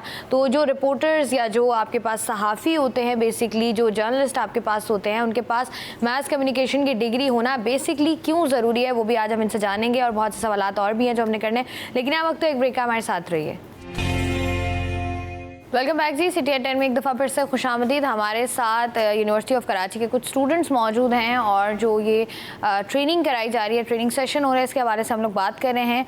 हमारे साथ मुख्तलिफ स्टूडेंट्स मौजूद हैं। राव, मुझे आप बताइएगा कि हम अगर देखें नॉर्मली, अगर आप मैस कम्युनिकेशन के या मीडिया साइंसेस के स्टूडेंट्स हैं, तो इस तरह की जो ट्रेनिंग्स होती हैं वो कितनी ज़रूरी होती हैं आपकी प्रैक्टिकल लाइफ के लिए, आपकी स्टडीज़ के लिए? देखिए, हमारा बेसिकली मकसद यही था स्टार्ट करने का वर्कशॉप के। हमने जो अपने 4 साल में पढ़ा ना, यूनिवर्सिटी में जो पढ़ाई होती है वो बेसिकली थ्योरेटिकल भी होती है और प्रैक्टिकल भी होती है। तो हम ये चाह रहे थे कि जो नए आने वाले स्टूडेंट्स हैं, फर्स्ट ईयर, सेकंड ईयर, हम तो मास्टर्स में, तो हम उन्हें क्या कहते हैं, एक हेड स्टार्ट दे दें कि वो बेसिकली प्रैक्टिकल चीज़ को सीख लें। जो हमने सारा अपना 4 साल 5 साल में जितना भी कुछ सीखा है ना, हम उसको एक बड़े ऑर्गेनाइज वे में उनके सामने प्रेजेंट कर दें। और हमारी टोटल जो अप्रोच थी वो प्रैक्टिकल थी। तो हमारी बेसिकली हमारा मकसद यही था कि हम इस पूरी अप्रोच को प्रैक्टिकल रखें, थ्योरेटिकल कुछ भी ना हो, ताकि जो सीखें ना वो डायरेक्ट वो अप्लाई कर सके अपनी क्या कहते हैं पढ़ाई में और अपनी फील्ड में। पढ़ाई में भी, और बड़ा ज़रूरी भी है कि अगर आप इस फील्ड में आना भी चाहते हैं तो मैस कम्युनिकेशन अगर जब आप अपनी डिग्री मुकम्मल कर रहे हो तो साथ ही साथ जब तक आप कोई ना कोई इस तरह के ट्रेनिंग सेशंस ना लें, जब तक आप प्रैक्टिकली इसको देखें ना, क्योंकि जो आपको पढ़ाया जाता है उसके अलावा जब आप फील्ड पे आते हैं तो आपको पता चलता है कि ग्राउंड रियलिटीज़ बेसिकली हैं क्या और जो आपने पढ़ा है वो किस कदर आपके जो है वो काम भी आ रहा है। अच्छा हादी, मुझे बताइएगा, मोबाइल जर्नलिज्म की हम लोग बात कर रहे थे, आप लोगों को ऐसा क्यों लगता है, क्या वजूहात हैं कि मोबाइल जर्नलिज्म जो है वो आने वाला दौर है और मोबाइल जर्नलिज्म में कौन कौन सी ऐसी चीज़ें हैं जो आपको लगता है कि जिन पर ज़्यादा फोकस होना चाहिए और नहीं हो रहा? देखें, मोबाइल से बहुत सारा कंटेंट बनाया जाता है, डिजिटल कंटेंट, लेकिन जब आप इसके साथ जर्नलिज्म को जोड़ते हैं तो जर्नलिज्म के कुछ एथिक्स हैं। As a mass communication student हम खुद ये चाहते हैं कि जब आप एज अ जर्नलिस्ट मोबाइल को उठाओ तो आपके दिमाग में एक ट्रेडिशनल थी वो वीडियोस ना आए कि आप जो है वो व्लॉग्स बना रहे हैं या चीज़ें बना रहे हैं। आप नॉर्मल वो स्टोरीज बना सकते हैं जो BBC पर या मुख्तलिफ बड़े प्लेटफॉर्म पर इंटरनेशनली जो मार्केट की जाती हैं या जो बन सकती हैं। तो हम ऐसा है कि हम अगर मोबाइल से कोई चीज़ शूट कर रहे हैं तो वो एथिक्स के साथ बनाई जाए, वो जर्नलिज्म के जो भी वो होते हैं कंडक्ट्स होते हैं उनके हिसाब से बनाई जाए। तो हमें यह है कि मोबाइल जर्नलिज्म का इन फ्यूचर डिजिटल की तरफ आना बहुत ज़रूरी है, बहुत ज़रूरी है। और अक्सर हम लोग बात भी कर रहे होते हैं कि आने वाला दौर जो है वो डिजिटल ही दौर है। अच्छा वरीशा, मुझे बताइएगा, आपने मैस कम्युनिकेशन के फाइनल ईयर में है, क्या सोचा है कि करना क्या है आपने? मुझे जर्नलिज्म में ही जाना है क्योंकि यहाँ आई हूँ तो यहीं पे मतलब जर्नलिज्म की बहुत जर्नलिज्म को अगर देखा जाए तो जर्नलिज्म में बहुत सारी आपके पास एक आती है ना, ब्रांचेस कह लें आप उसको, सब ब्रांचेस कह लें आप। आपका क्या शौक है कि क्या करना है आपने? जहाँ पे आप बैठी हैं मुझे वहाँ बैठना है। मेरी सीट को ख़तरा है, ओके। अच्छा मुझे बताएं कि यहाँ के लिए अगर हम देखें, अगर हम बात करें जर्नलिज्म की, कोड ऑफ जर्नलिज्म होते हैं, एथिक्स ऑफ जर्नलिज्म होते हैं, वो क्या बेसिक एथिक्स हैं जो आप जब अपनी टीवी स्क्रीन पर कोई भी चैनल लगाती हैं तो आपको लगता है कि यहाँ पर ये चीज़ लैग कर रही है, अगर मैं ये काम करती तो मैं इन चीज़ों का ख्याल रखती? हम प्रोफेशनल नहीं हैं तो हम ऐसे किसी को जज नहीं कर सकते, लेकिन कहीं कहीं ऐसा होता है, मुझे लगता है कि जो है आवाज़ वो बहुत लाउड बोल रहे हैं, इस तरह की चीज़ें। बाकी तो वो ज़्यादा अच्छे से जानते हैं, उनको पीछे गाइड करने वाले ज़्यादा अच्छे से जानते हैं। मेरा एक वो है पर्सपेक्टिव के, हाँ बताइएगा। जैसे पाकिस्तान में सबसे ज़्यादा जब आप वेदर की न्यूज़ देखेंगे ना वो उसको ओवर एग्जेजरेट करते हैं। जब आप वेदर के हवाले से कोई भी न्यूज़ देखेंगे बस तूफान आ गया हम ख़त्म हो गए, जबकि अगर आप वही चीज़ इंटरनेशनल स्टेशंस पे देख रहे होते हैं तो बता रहे होते हैं नॉर्मल है, सब नहीं हो सकेगा, टल जाएगा तूफान, ये बता रहे बस टकरा गया आपके साहिल से, आप गए, डिफेंस वाले तो बस चले आए, घर छोड़ दें, मुल्क से निकल जाए, ये वाली बातें हो रही होती है उधर ना। तो इस सनसनी चीज़ को तो फैलाई जाती है। सनसनी फैलाई जाती है, सेंसेशनल कंटेंट बनाया जाता है, नॉर्मल कंटेंट नहीं बनाया जाता कि भाई आप एक्यूरेट इन्फॉर्मेशन दो, आप तुरंत बताओ सच्चाई क्या है। अभी हाल ही में आपको पता होगा जो रेप केस की बातें हो रही हैं, किसी को कुछ भी नहीं पता, सोशल मीडिया से बड़ी बड़ी पब्लिकेशन ने उठाई चीज़ें, ये हुआ वो हुआ, अभी तक उस मामला बिल्कुल ब्लर है, कुछ भी नहीं पता हमें कि क्या हुआ है असल में। ऐसा ही है। अच्छा, बड़ी बहुत सारी चीज़ें होती हैं जिनको अब जैसे फॉर सपोज अगर मैं अपनी बात करूं तो जब मैं मैथ कम्युनिकेशन पढ़ रही थी तो बहुत सारी ऐसी चीज़ें होती हैं जिनको आप प्रैक्टिकली जो है वो ऑब्जर्व कर रहे होते हैं, आप देख रहे होते हैं अच्छा हमें तो ये पढ़ाया जा रहा है लेकिन टीवी स्क्रीन पर तो ये हो रहा है, लेकिन जब आप प्रैक्टिकल फील्ड में जाते हो तब आपको पता चलता है कि अच्छा यहाँ पर तो ये चीज़ ऐसे है और ये चीज़ ऐसे ही होगी। अक्सर आप जब भी किसी बड़े होस्ट का इंटरव्यू करते हैं, किसी भी मॉर्निंग शो की होस्ट का आपने इंटरव्यू कर लिया, किसी भी आपने इवनिंग शो की होस्ट का इंटरव्यू कर लिया, वो हमेशा आपको यही बात कहते हुए नजर आते हैं कि हम जितनी मर्जी इस तरह की बात कर लें जिसमें कोई आपकी पढ़ाई का आंसर शामिल हो, कोई ऐसी को पढ़ी लिखी बात कर लें तो वहाँ पर लोग उस कदर उसको गौर से नहीं सुनते एज़ कम्पेयर टू कोई सेंसेशनल खबर हो। अच्छा, मुझे हाथी आप बताएगा, जैसे वरीशा बता रही थी कि उनका है कि उनको न्यूज़ एंकर बनना है या जर्नलिस्ट बनना है, आप मुझे बताएं हाथी क्या सोचा है, क्या करना है? देखें, मुझे इन फ्यूचर जर्नलिज्म में मास कम्युनिकेशन से मुझे भी होस्टिंग ही करनी है। अच्छा। लेकिन मेरा थोड़ा बिजनेस का और इस तरह से सारी चीज़ों का, प्रोडक्शन हाउस का भी, तो वो चीज़ें भी मैं प्रैक्टिस कर रहा होता हूँ, वो सारी चीज़ें भी देख रहा होता हूँ। तो मैं अपनी उस करियर प्लानिंग पर चल रहा हूँ, जैसे अपॉर्चुनिटीज़ मिलती हैं, जैसी चीज़ें मिलती हैं, तो उस हिसाब से मैं कंपेयरिंग वगैरह की ट्राई करता हूँ। ठीक है, बड़ी अच्छी बात है जी, क्योंकि अगर हम देखें बड़ा ज़रूरी भी है कि आप की जो भी नुमाइंदगी हो टीवी स्क्रीन्स पर वो लोग मौजूद हों जिनके पास उस काम की डिग्री हो, तो चीज़ जो है वो बहुत बेहतर निकल कर सामने आती है और बहुत अच्छे तरीके से एक जो खबर होती है उसके तमाम तर ज़ाविये जो है वो आवाम को पता चलते हैं। एक कॉलर हमारे साथ मौजूद है, उनसे भी बात कर लेते हैं। अस्सलाम वालेकुम याहिया। वालेकुम सलाम, कैसी हैं? मैं बिल्कुल ठीक ठाक है, आप बताइए। भाई देखें, आपके पहले तमाम बच्चों को सलाम हो। बात यह है कि आप तो खुद माशाल्लाह ऑन ग्राउंड काम करती हैं और अगर आपको ये सीट मिली है तो बड़ी तवज्जो और मेहनत के बाद ये ऐसे नहीं मिलती सीटें। ऐसा ही है, बिल्कुल। तो एक तो बात समझने की है। दूसरी बात देखिए, प्रोफेशनल जर्नलिज्म मेरे ख्याल में इस वक्त डिजिटल मीडिया में बहुत कम है। इसकी वजह ये कि हर आदमी बगैर उस्ताद के जर्नलिस्ट बन गया है। सो कॉल्ड जर्नलिस्ट में उनको जर्नलिस्ट मानता ही नहीं। देखें, कोई कैमरा उठा के एक आप वीलॉग बना के तो जर्नलिस्ट नहीं बन सकते। Journalism is a responsibility. मैं इसे यही सवाल मेरा, जर्नलिज्म एक रिस्पॉन्सिबिलिटी है, जो आप बात कहते हैं उससे माशरे में इंतशार भी फैल सकता है और इंफॉर्मेशन भी जा सकती है। बिल्कुल ऐसे। और आपको इन्वेस्टिगेशन करने के लिए आपको काम करना पड़ेगा, वर्किंग करनी पड़ेगी। और अगर ब्रॉड स्पेक्ट्रम में देखें ना शाइस्ता, तो you have to learn a lot. अगर आपको दुनिया भर की मालूमात हासिल करने के बाद, एक तवज्जो हासिल करने के बाद आप एक करते हैं कि आप इस काबिल हुए कि कुछ काम कर सके। तो मेरा इनसे सवाल है ना कि देखिए, जो आज एक जर्नलिस्ट पैदा हो रहा है, डिजिटल जर्नलिस्ट, वो 2 दिन बाद खत्म हो जाता है। उसकी लॉन्ग टर्म सस्टेनेबिलिटी नहीं होती क्योंकि अनट्रेंड है, अनप्रोफेशनल है, अनक्वालिफाइड है। तो जब तक आप एक जगह से क्वालिफाइड नहीं होंगे, आप ये माशरे में ऐसा नहीं हो सकता कि स्टेप्स के चढ़े बगैर आप आगे बढ़ जाएं। काफी कुर्बानियां देनी पड़ती है, काफी बात। और जर्नलिज्म इतना आसान काम नहीं होता है। बच्चे बैठे, इनको मैं इसलिए बताना चाहता हूँ क्योंकि मैं दुनिया भर का मीडिया देखता हूँ। बात यह है कि जर्नलिज्म, आप जर्नलिज्म के लिए आपकी जान को भी खतरा हो सकता है, आपकी चीजों का खतरा। तो आप इन बेसिक चीजों को समझते हैं, आप क्या रियलाइज करते हैं कि जब प्रोफेशनल जर्नलिज्म के लिए आपको क्या मेहनत करनी पड़ेगी, आपको एथिक्स की पता है, या आप ये समझते हैं कि या कैमरा उठाओ और शुरू हो जाओ और जर्नलिस्ट बन जाओ? This is question to all of them. Thank you. ठीक है जी, आया हमारे साथ मौजूद थे, यही सवाल मैं इनसे करने भी वाली थी। अच्छा वरीशा, जैसे मैं जब ट्रेनिंग कर रही थी कह लें आप, या जब मैंने अपने कोर्सेज किए थे जर्नलिज्म के, तो मुझे ये था कि मतलब आप जब भी अक्सर बात कर रहे होते हैं, आपके जो स्टूडेंट्स वगैरह होते हैं उनसे पूछते हैं कि आपने क्यों बनना है। आप फॉर सपोज कोई लड़की बैठी होती है, आपने न्यूज़ एंकर क्यों बनना है, तो लड़कियों के दिमाग में होता है कि अच्छा हम मेकअप करके अच्छे से कपड़े पहन के हम स्क्रीन पर बैठ जाएंगे तो हम जो है, मतलब एक वो जो आप कह लें ना कि वो चीज़ आपके दिमाग में होती है कि ये करना है। तो वरीशा क्या है दिमाग में कि क्यों न्यूज़ एंकर या होस्ट क्यों बनना है आपको? सबसे पहले तो ये कि मुझे अपनी बात सुनवानी है लोगों को। आजकल सुनते नहीं है लोग, तो मुझे वो करना है कि जो है, ये तो है कि हम हर चीज़ नहीं बोल सकते, तो जो है कम से कम सच का साथ थोड़े से थोड़ा तो दे लूँ मैं, थोड़ा तो बोलूँ। तो मेन चीज़ ये है कि मैं वहाँ बैठ के सच बोलूँ और जो है जैसे गलत का साथ ना दूँ, कहीं तो किसी बात पे, किसी टॉपिक जो काम का है उस पर बात कर दूँ। ठीक है जी, अब जिस तरीके से आप बात कर रही हैं, वरीशा हमारे साथ मौजूद थी, हादी मौजूद थे और साथ ही साथ इफ्तिखार हमारे साथ मौजूद थे, अरसलान।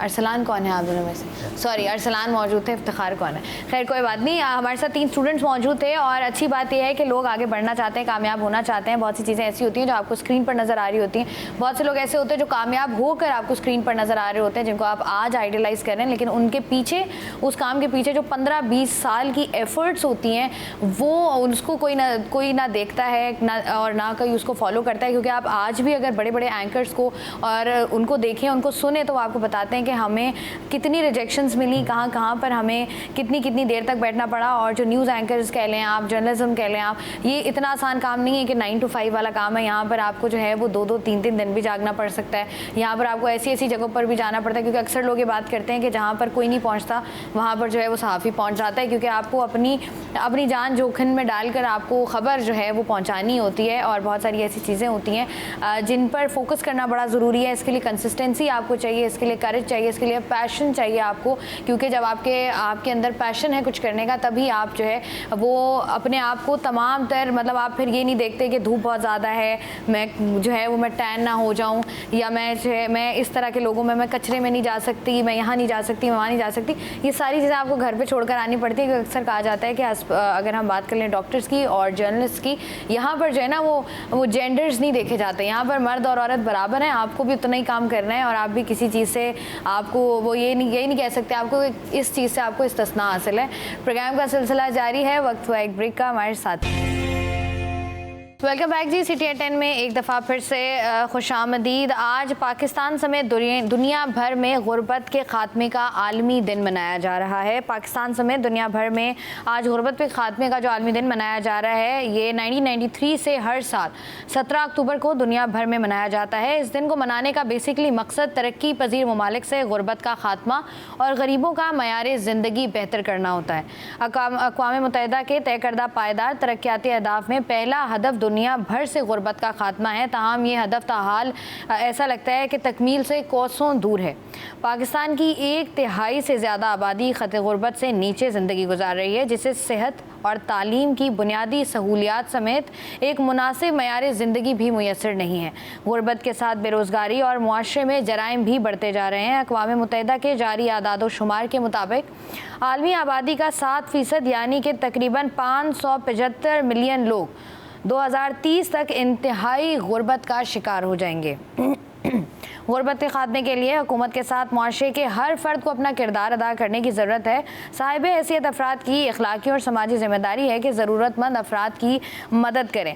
अब गुर्बत के खात्मे का आलमी दिन तो मनाया जा रहा है, लेकिन मुआशरे से किस तरीके से गुर्बत मुमकिन है, क्योंकि हम देख रहे हैं कि अगर हम पाकिस्तान की बात कर लें, जिस कदर महंगाई होती जा रही है और ये बढ़ती जा रही है, उसमें आप किस तरीके से इसमें आप किस तरीके से गुर्बत को ख़त्म कर सकते हैं। क्योंकि हर सेक्टर को देख लें, एक तो महंगाई वो होती है जो कि सरकार की जानिब से, हुकूमतों की जानिब से, रियासत की जानिब से की जाती है, लेकिन वहीं पर जब हम देख रहे होते हैं कि जितने भी हमारे लोग हैं, कारोबारी तबके हैं, जिस तरीके से किसी भी किस्म का कारोबार कर रहे होते हैं, वहाँ पर जो अपना प्रॉफिट रख रहे होते हैं, उसकी वजह से भी महंगाई की शरह में जो है वो इजाफा होता है।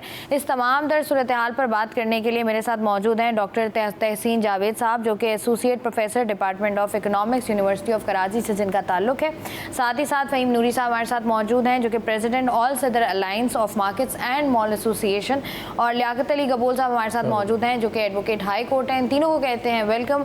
और बात करते हैं इनसे। सबसे पहले मुझे बताइएगा फ़हीम साहब कि जिस तरीके से गुर्बत के ख़ात्मे का आलमी दिन मनाया जा रहा है, आपको लगता है कि ये मुमकिन है किसी सूरत कि गुर्बत का ख़ात्मा हो सके?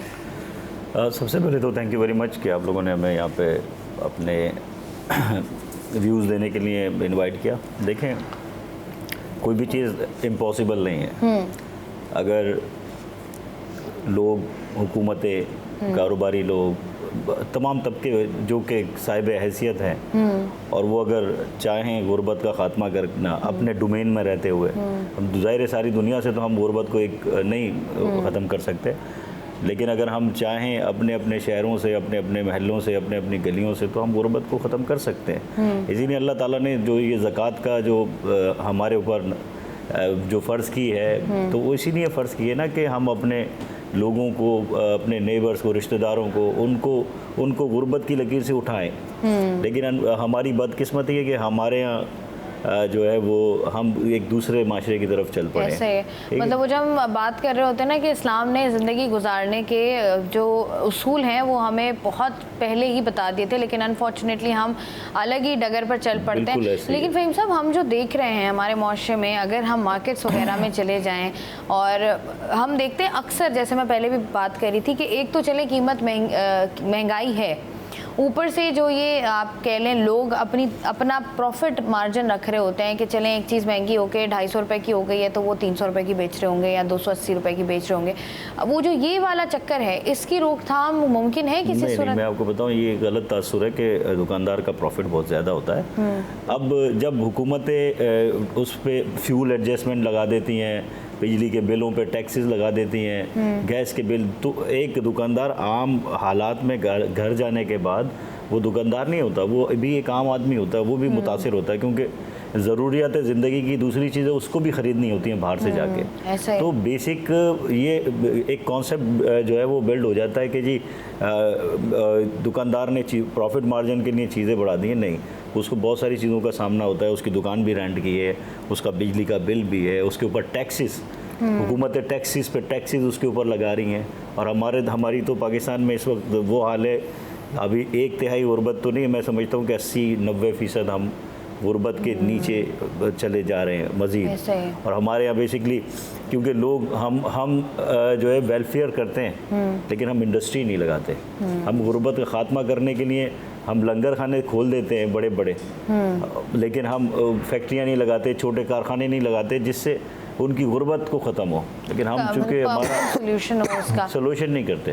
ठीक है डॉक्टर तहसीन साहब, मुझे बताइएगा जिस तरीके से हम लोग बात कर रहे हैं, आप क्या समझते हैं कि अगर गुर्बत का ख़ात्मा करना हो तो किस तरीके से मुमकिन है? देखिए, बिस्मिल्लाहिर्रहमानिर्रहीम, देखिए गुर्बत कोई ऐसी चीज़ नहीं है कि जो शॉर्ट टर्म बिल्कुल ख़त्म हो जाएगी, नहीं, ये एक लॉन्ग टर्म पॉलिसीज़ पे होता है। अच्छा, बहुत सारी पॉलिसीज़ हुकूमत इम्प्लीमेंट कर रही होती है, आसान कर्ज़े की पॉलिसी और इस तरह की कई तरह की पॉलिसीज़ होती हैं, लेकिन जो सबसे बड़ा प्रॉब्लम होता है वो होता है बैड गवर्नेंस का। अब जैसे आपने इनसे सवाल किया कि दुकानदार अपना प्रॉफिट मार्जिन रख लेता है, आपको एक छोटी सी मिसाल दूँ।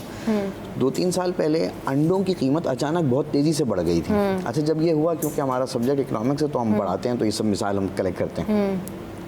तो हमने एक बच्चे को बुलाया जो ये काम करता है, उसने कहा ये कीमत बढ़ने की वजह क्या है। उसने जो प्रोसेस बताया ना, देखें, एक है फार्म से अंडा आ रहा है दुकानदार पे। अच्छा, दुकानदार खुद लेने नहीं जा रहा, फार्म खुद पहुंचाने नहीं आ रहा, बीच में है मिडिल मैन। अब मिडिल मैन वहाँ से उठाता है कि भाई इतने में आप हमें दें, और यहाँ आकर शॉपकीपर को ये कहता है दुकानदार को कि इससे कम में आपने बेचना नहीं है, अगर आप इससे कम में बेचेंगे तो कल आपको अंडे नहीं मिलेंगे। अब दुकानदार जाहिर सी बात है ये वहाँ से लेने जाएगा तो उसकी कॉस्ट बहुत बढ़ जाएगी। अब ये इसकी अंडों की प्राइस डील कौन कर रहा है? वो मिडिल मैन कर रहा है। अब जहाँ ये बुनियादी मसला है ना, वो है बैड गवर्नेंस का। गवर्नमेंट का है, गवर्नमेंट की गवर्नेंस का है, वो कहाँ है? अब ये मिडिल मैन के पीछे कौन है, ये उतना स्ट्रेंथन क्यों है, इसको क्यों नहीं रोका जा रहा? तो सिर्फ ये सोच लेना कि दुकानदारी बढ़ा रहा होगा, नहीं, दुकानदार की कॉस्ट भी दूसरे अंदाज से बढ़ रही होगी, उसमें ये मिडिल मैन का है।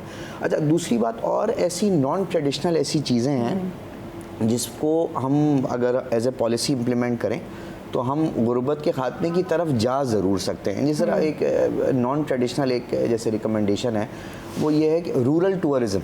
अब जैसे किसान है, हम बड़ी बात करते हैं किसान को पैसा नहीं मिल रहा, फला नहीं मिल रहा, तो ज़रूरी थोड़ी है वो सिर्फ अनाज उगा के कमा सकते हैं। अब रूरल टूरिज़्म एक बहुत बड़ी इंडस्ट्री बन सकती है। इसमें कैसे हो सकता है कि आप उनका जो रूरल लाइफ है वो सेफ भी रहेगी। फिर जो स्टे हाउसेज हैं, जैसे वहाँ बड़े बड़े घर होते हैं, ज़मीनें ज़्यादा होती हैं, एक छोटा सा हिस्सा अलग कर लें कि भाई अगर कोई बाहर से टूरिस्ट आ रहा है तो वो बिल्कुल गाँव वाली ज़िंदगी में रह ले।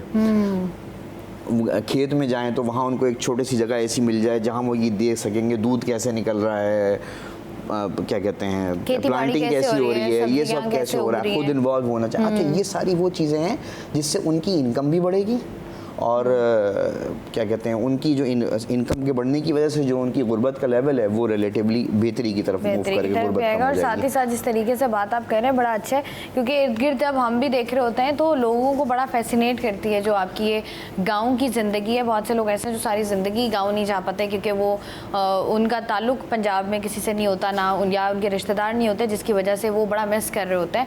प्रोग्राम का सिलसिला जारी है, गुर्बत का खात्मा किस तरीके से मुमकिन है, इस पर बात करेंगे, लेकिन वक्त एक ब्रेक का हमारे साथ रहिए।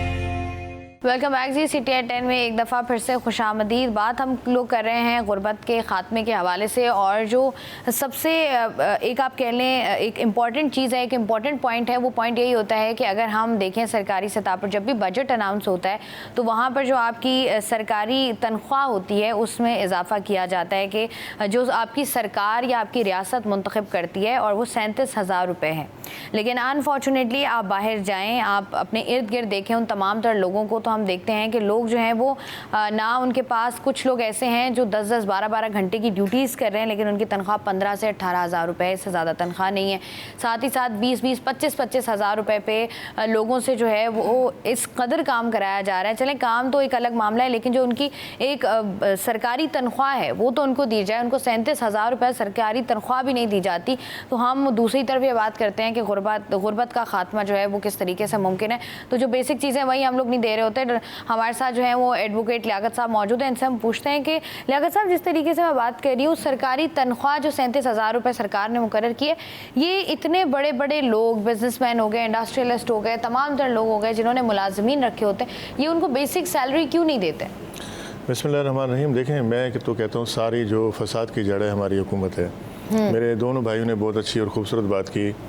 इन्होंने कंडों की मिसाल दी और किसानों की मिसाल दी, जो ना, देखिए मैं इससे इत्तेफाक नहीं करता। मैं जहाँ तक समझता हूँ हमारी हुकूमती रेट बिल्कुल नहीं है, जो ना।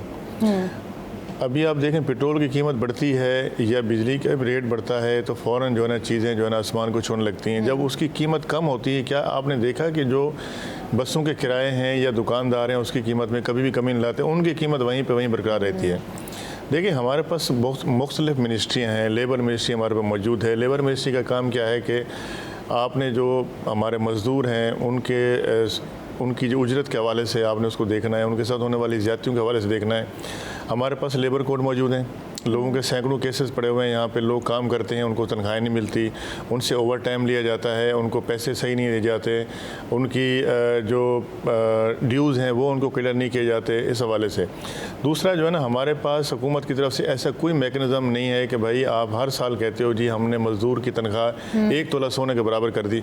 क्या आपको ऐसा कोई नोटिफिकेशन नज़र आया है कि कोई शख्स अगर जो है किसी भी इदारे में अपने पास किसी मज़दूर या मुलाजिम को रखेगा, क्या वो उसके हुकूमत के हिसाब से उसकी तनख्वाह दे रहा है? क्या उसका चेक एंड बैलेंस हो रहा है? क्या ऐसी कोई कमेटियाँ बनी हैं जाके देखती हैं, जो ना? बिल्कुल जो है ना आपको कहीं पे नज़र नहीं आएगा। लोग जो है ना कम तनख्वाह के ऊपर लोगों को रखते हैं। लोग मजबूर हैं क्योंकि लोगों के पास यहाँ पे काम करने के लिए मौके नहीं है। हमारे पास फैक्ट्रियाँ, स्टील मिल हमारी बंद हो चुकी है। दूसरी जो हमारे पास फैक्ट्रियाँ हैं, इसके अलावा गारमेंट्स की फैक्ट्रियाँ हैं, दूसरी फैक्ट्रियाँ, वो सब बंद हो चुकी हैं। यहाँ पे इंडस्ट्री बिल्कुल नहीं है। या लोग जो है ना मुल्क से बाहर जा रहे हैं, या फिर जिनको जो है ना वो थोड़ी बहुत यहाँ अपने पाकिस्तान में रह के अपना गुजर बसर करना है। साफ ज़ाहिर बहुत सारे लोग ऐसे हैं कि जो पढ़े लिखे नहीं हैं, जिनकी अपनी फैमिली की प्रॉब्लम्स हैं, वो मुल्क से बाहर नहीं जा सकते, जो ना वो फिर कोशिश करते हैं यहाँ पे जो है अपनी छोटी मोटी नौकरी कर लें, मुश्किल से गुजारा कर रहे हैं। अब ये रियासत की ज़िम्मेदारी बनती है कि आपको सेहत का निज़ाम को बेहतर करे, आपके तालीम के निज़ाम को बेहतर करे, आपको जो है जो गरीब गुरबा हैं उनके अंदर ज़कात के निज़ाम को जो है ना वो, जैसे मेरे भाई ने मिसाल दी, क्या आप मुझे बताएं, ये हर साल जो है करोड़ों रुपए का फ़ंड रखते हैं, अरबों रुपए का, कि हम गुरबा में ज़कात तकसीम करेंगे, वो हमारे मिनिस्टर खा जाते हैं, वो हमारे जो यूसी चेयरमैन हैं, जो हमारे जो ज़कात के चेयरमैन हैं, वो खा जाते हैं। क्या कभी किसी गरीब को आपने देखा उसकी कोई हक उसको जो है ना हक दिया गया? या आपने देखा अस्पतालों के अंदर जो है ना सैकड़ों मरीज़ पड़े हुए हैं, उनके पास दवाई लेने के पैसे नहीं है? क्या ऐसा कोई इदारा वहाँ पे कायम है कि भाई कोई गरीब आदमी अगर है तो उसको दवाई की ज़रूरत, उसको दवाई दिलवा दें? ऐसा बिल्कुल नहीं है। देखें, ये सारे जो स्टेप लेने पड़ेंगे हमारी हुकूमत को लेने पड़ेंगे। हमारी हुकूमत नहीं चाहती जो है ना कि लोग हमारे अवेयर हों। यहाँ देखें दुनिया कहाँ से कहाँ पहुँच गई है। लोग IT के अंदर आप देख लें, लोग तालीम के अंदर देख लें, हम IT के अंदर भी पीछे हैं, तालीम के अंदर पीछे हैं, सेहत का निज़ाम हमारा बेहतर नहीं है, लॉ एंड ऑर्डर जो है हमारा बेहतर नहीं है, पॉलिटिकल हालात हमारे बेहतर नहीं है। ये सारी चीज़ें हैं। जब तक आप ये हमारे जो मुस्तकबिल के जो हमारे सियासतदान हैं, जो इस मुल्क की जो है ना तकदीर का फैसला करते हैं, जब उनके अंदर इत्तेफाक नहीं है तो मुल्क आगे कैसे चलेगा? हम एक पार्टी को लाते हैं, उसको मौका देते हैं कि ये हमारे लिए बेहतर करेगी, वो आती है उससे ज़्यादा करप्शन करके चली जाती है। फिर हम दूसरे को देखते लेके आते हैं, फिर दूसरा उससे ज़्यादा करप्शन करके चले जाता है। तो मैं समझता हूँ गरीब जो है वो गरीब तर होता जा रहा है, अमीर अमीर तर होता जा रहा है। यहाँ कभी भी मैं समझता हूँ पाकिस्तान के लोगों को गुर्बत से निकालने की कोशिश ही नहीं की गई। लोगों को मौके ही नहीं दिए गए जो है ना कि आज हम जो आलमी दिन मना रहे हैं कि जी गुर्बत का आलमी दिन मना रहे हैं कि यहाँ लोगों के जो है ना उसके ऊपर डिस्कस करें कि लोगों के क्या मसाइल हैं। आज आप देखें लोग खुदकशियाँ कर रहे हैं, अपने बच्चों को मार रहे हैं जो है ना, और उनकी कोई दवाई के नाम पर जो है ना उनके इलाज के पैसे नहीं है, खुदकशी कर रहा है, किसी के पास खाने के पैसे नहीं है, किसी के पास रहने की जगह नहीं है। तो खुदारा इसको हमें देखना पड़ेगा, बड़ा सीरियस देखना पड़ेगा, वरना इसी तरह जो ज़्यादतियाँ हो रही हैं गरीबों के साथ, मज़दूरों के साथ जो है ना, ये चीज़ें बंद होनी चाहिए। इसके ऊपर आज के दिन से जो है ना हमें ये तय करना चाहिए, हमारी हुकूमत को भी और हम सब लोगों को भी जो है ना, जो गरीब का हक है उसको मिलना चाहिए। और हमारे पास अगर कोई लोग काम करते हैं तो उनको उजरत हम वक्त पे दें, उनके साथ नाइंसाफ़ी नहीं करें। देखिए सबकी फैमिलियाँ हैं, सबके छोटे छोटे बच्चे हैं जो ना। और जिस तरीके से हम लोग रह रहे हैं, जिस तरीके से लियाकत साहब भी बात कर रहे हैं कि बहुत सारी ऐसी चीज़ें हैं। अब अफसोस वहाँ पर होता है जब आपको बहुत सारे ऐसे इदारे जो बनाए जाते हैं, मतलब अगर आपको आपकी तनख्वाह मुकर्ररा तनख्वाह नहीं मिल रही तो इसके लिए लेबर कोर्ट्स मौजूद हैं, जहाँ पर आप लोग जाते हैं, आप लोग अपनी दरख्वास्त देते हैं, आप लोग बताते हैं कि हमें जो है वो तनख्वाह नहीं मिल रही है। जिस कदर ज़्यादतियाँ लोगों के साथ हो रही हैं, लेकिन अनफॉर्चुनेटली अवेयरनेस नहीं है उस तरीके से, तो लोगों को पता ही नहीं है। और लोग इस डर खौफ से भी नहीं जाते हैं कि अगर हमने जाके दरख्वास्त जमा की तो हो सकता है कि हमें नौकरी से निकाल दिया जाए। तो यही जो 20-25 हज़ार रुपये मिल रहे हैं हमें, हम यही कमाते रहते हैं। भाई नूरी साहब, जिस तरीके से मैं बात कर रही हूँ कि जो मुकर्ररा तनख्वाह है वो नहीं दी जाती। अब आप किसी भी मार्केट में चले जाएं, हर बंदे ने, हर दुकानदार ने, जिसका कोई भी बिजनेस है, उसने कोई ना कोई छोटा रखा होता है, अब साथ ही साथ या कोई सेल्समैन रखा हुआ होता है। अब मुझे बताएं कि उनकी भी, जब आप तनख्वाह की बात करते हैं, तनख्वाह उनकी भी इतनी है, 15,000, 20,000, 25,000। अब वो अगर एसी है, कंडीशन मॉल में खड़ा हुआ है, तो भी उसकी तनख्वाह इतनी ही है। तो मुझे बताएं कि जो तनख्वाह जो रियासत ने कायम की हुई है, वो उतनी तनख्वाह क्यों नहीं मिलती किसी भी शख्स को? देखिए, तनख्वाह बेसिकली अगर देखा जाए तो ये तो आप दुकान की बात कर रही है ना, मैं जो है पेरेंट सेक्शन कमेटी जो स्कूल्स के हवाले से, उसमें भी उनको 15 से 20 हज़ार रुपये पे, क्योंकि उनका काम सिर्फ चाय लाने की हद तक होता है। ये जो टीचर्स स्कूल्स में पढ़ाती हैं, प्राइवेट स्कूलों के अंदर पढ़ाती हैं, इनकी तनख्वाहें कितनी है? 15,000, 20,000, मैक्सिमम 25,000 रुपये। जबकि सरकारी रेट जो है वो 37,000 तो एक लेबर की तनख्वाह है, और टीचर का तो एक मकाम ही बहुत बड़ा है। तो हमारे यहाँ, जैसे बकीर साहब ने कहा ना, रियासत ने अपनी ज़िम्मेदारियों से जो है वो अपने आप को बैक किया हुआ है, क्योंकि रियासत चाहती ही नहीं है ना कि इस मुल्क के अंदर तरक्की हो। रियासत चाहती ही नहीं है कि ये गरीब लोग, इनके अंदर अवेयरनेस आए और ये अपने हक़ के लिए उठें और बात करें। तो चक्कर ये है सारा। लेकिन जहाँ तक दुकानदारों की आप बात कर रही हैं, तो दुकानदार छोटा इसलिए होता है कि वो बच्चे बहुत सारे ऐसे होते हैं जिनके घर में ज़रूरियात ज़िंदगी पूरी नहीं हो रही होती, तो उनको सफाई वगैरह के लिए लोग रख लेते हैं। वो भी हम 18 साल से कम हुए, तो हमने जो, चूँकि मैं अलायंस का प्रेसिडेंट हूँ पूरे सदर का, तो हमने तो 18 साल से कम उम्र बच्चों को रखने के लिए भी पाबंदी लगाई हुई है कि इस 18 साल से कम उम्र का कोई भी आदमी आप नहीं रखेंगे। लेकिन चूँकि ज़ाहिर हालात ऐसे हैं इस मुल्क के कि 37,000 जो है, क्योंकि दुकानदार अब वो बिज़नेस नहीं रहा। जो दुकानदारों की अब बात करते हैं, तो पाकिस्तान में भी अब लोग ब्रांड कॉन्शियस हो गए। आप देखें, अगर आप मार्केटों से बिज़नेस चला गया, इम्तियाज़ स्टोर्स पे, बड़े बड़े जॉइंट स्टोर्स हैं, उधर चला गया। अब तो अगर घर में किसी को ज़रूरत होती है, तो कोई चीज़ ख़त्म हो जाती है, तो मार्केट की तरफ बच्चों को रवाना करते हैं, जाके ये चीज़ ले आओ। अदरवाइज़ तो महीने का राशन आप पूरा भर के ले आते हैं। इसी तरह अगर कपड़े की मार्केट देखी जाए, तो सब ब्रांड्स पे चले गए। छोटी छोटी दुकानों पे तो एक छोटी छोटी चीज़ों के लिए चले जाते हैं कि जी ले लिया जाए। तो अब पाकिस्तान में अब वो बिज़नेस की पोजीशन नहीं रही है जो पहले कभी हुआ करती थी। हमारी इंडस्ट्रियाँ बंद हो गई हैं। कुरंगी में हम यहाँ बैठे हुए हैं, देखें आप इधर, ये तकरीबन अगर 50% से ज़्यादा इंडस्ट्री बंद हुई है इन 4-5 सालों में मज़ीद। तो जब आपके पास सप्लाई चेन ही नहीं है पूरी तरह से, बुनियादी ज़रूरत रियासत की ज़िम्मेदारी है बुनियादी चीज़ें देना। जब रियासत ही बुनियादी चीज़ें नहीं देगी, तो वो हम जब कमाएंगे नहीं तो आगे किसी को कैसे, कहाँ से देंगे। टैक्सेस का निज़ाम इतना बुरा है। आप देखें अभी टैक्सेस के ऊपर 60,000 गवर्नमेंट ने, FPR ने टैक्स लगाना की बात कर दी कि एक दुकानदार 60,000 रुपीज़ महीना देगा, 7,20,000 रुपये एडवांस टैक्स। मतलब एडवांस टैक्स कभी दुनिया में मैंने नहीं सुना कि कहीं एडवांस टैक्स देगा दुकानदार, जबकि बिजली के बिलों में, मोबाइल फ़ोनों पे आप ऑलरेडी एडवांस टैक्स हमसे काट रहे होते हैं, ऐसे बैंकों से विद होल्डिंग टैक्स आप ले लेते हैं। फिर अच्छा, हम जिस तरीके से हम बात कर रहे हैं कि गुर्बत के खात्मे का आलमी दिन मनाया जा रहा है, वहीं पर बहुत सारी ऐसी पॉलिसीज़ जो हमें नज़र आती हैं, वो ऐसा लगता है कि वहाँ पर गुर्बत का खात्मा नहीं हो रहा, बल्कि गुर्बत में इजाफा होने का हमें जो है वो नज़र आ रहे हैं इम्कानात। और जिस तरीके से मैं रिपोर्ट भी आपको सुना रही थी कि 2030 की अगर हम बात करें तो वहाँ पर बहुत बड़ी एक परसेंटेज होगी जहाँ पर जो हैं लोग वो गुर्बत का शिकार होंगे। जिस तरीके की पॉलिसीज़ बनाई जा रही हैं उसमें बहुत सारे ऐसे लोग हैं जिनको शदीद एतराज़ात भी हैं। इस पर भी मज़ीद बात करेंगे, लेकिन अब वक्त तो एक ब्रेक का हमारे साथ रही। वेलकम बैक जी। गुर्बत के ख़ात्मे का आलमी दिन मनाया जा रहा है। डॉक्टर तहसीन, जिस तरीके से हम लोग बात कर रहे हैं, अब यहाँ पर हम देखें तो जिस तरीके की पॉलिसीज़ बनाई जाती हैं, जहाँ पर हमने देखा है कि आपको हर जगह पर टैक्स देना है। एक गरीब आदमी जैसे हम बात कर रहे हैं, वो आपने अगर उसने फ़ोन करना है वो टैक्स दे रहा है, अगर उसने खाना खाना है वो टैक्स दे रहा है, अगर वो सफ़र कर रहा है वो टैक्स दे रहा है, वो कुछ भी कर रहा है तो वो एक अमाउंट टैक्स पर दे रहा है। और उसके बावजूद इन तमाम तर ये जो टैक्सेस, इनडायरेक्ट टैक्सेस हैं, ये देने के बावजूद भी एक डायरेक्ट टैक्स है जो वो देता है।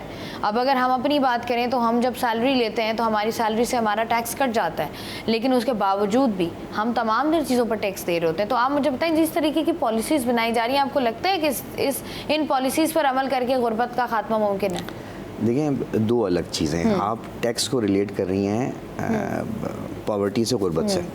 देखिए, यूरोपियन कंट्रीज़ में चले जाएं, वहाँ किसी की टोटल तनख्वाह अगर 5,000 यूरो है तो उसको इन हैंड मिलती है 3,000, 2,500 टैक्स काटता है वो, सही।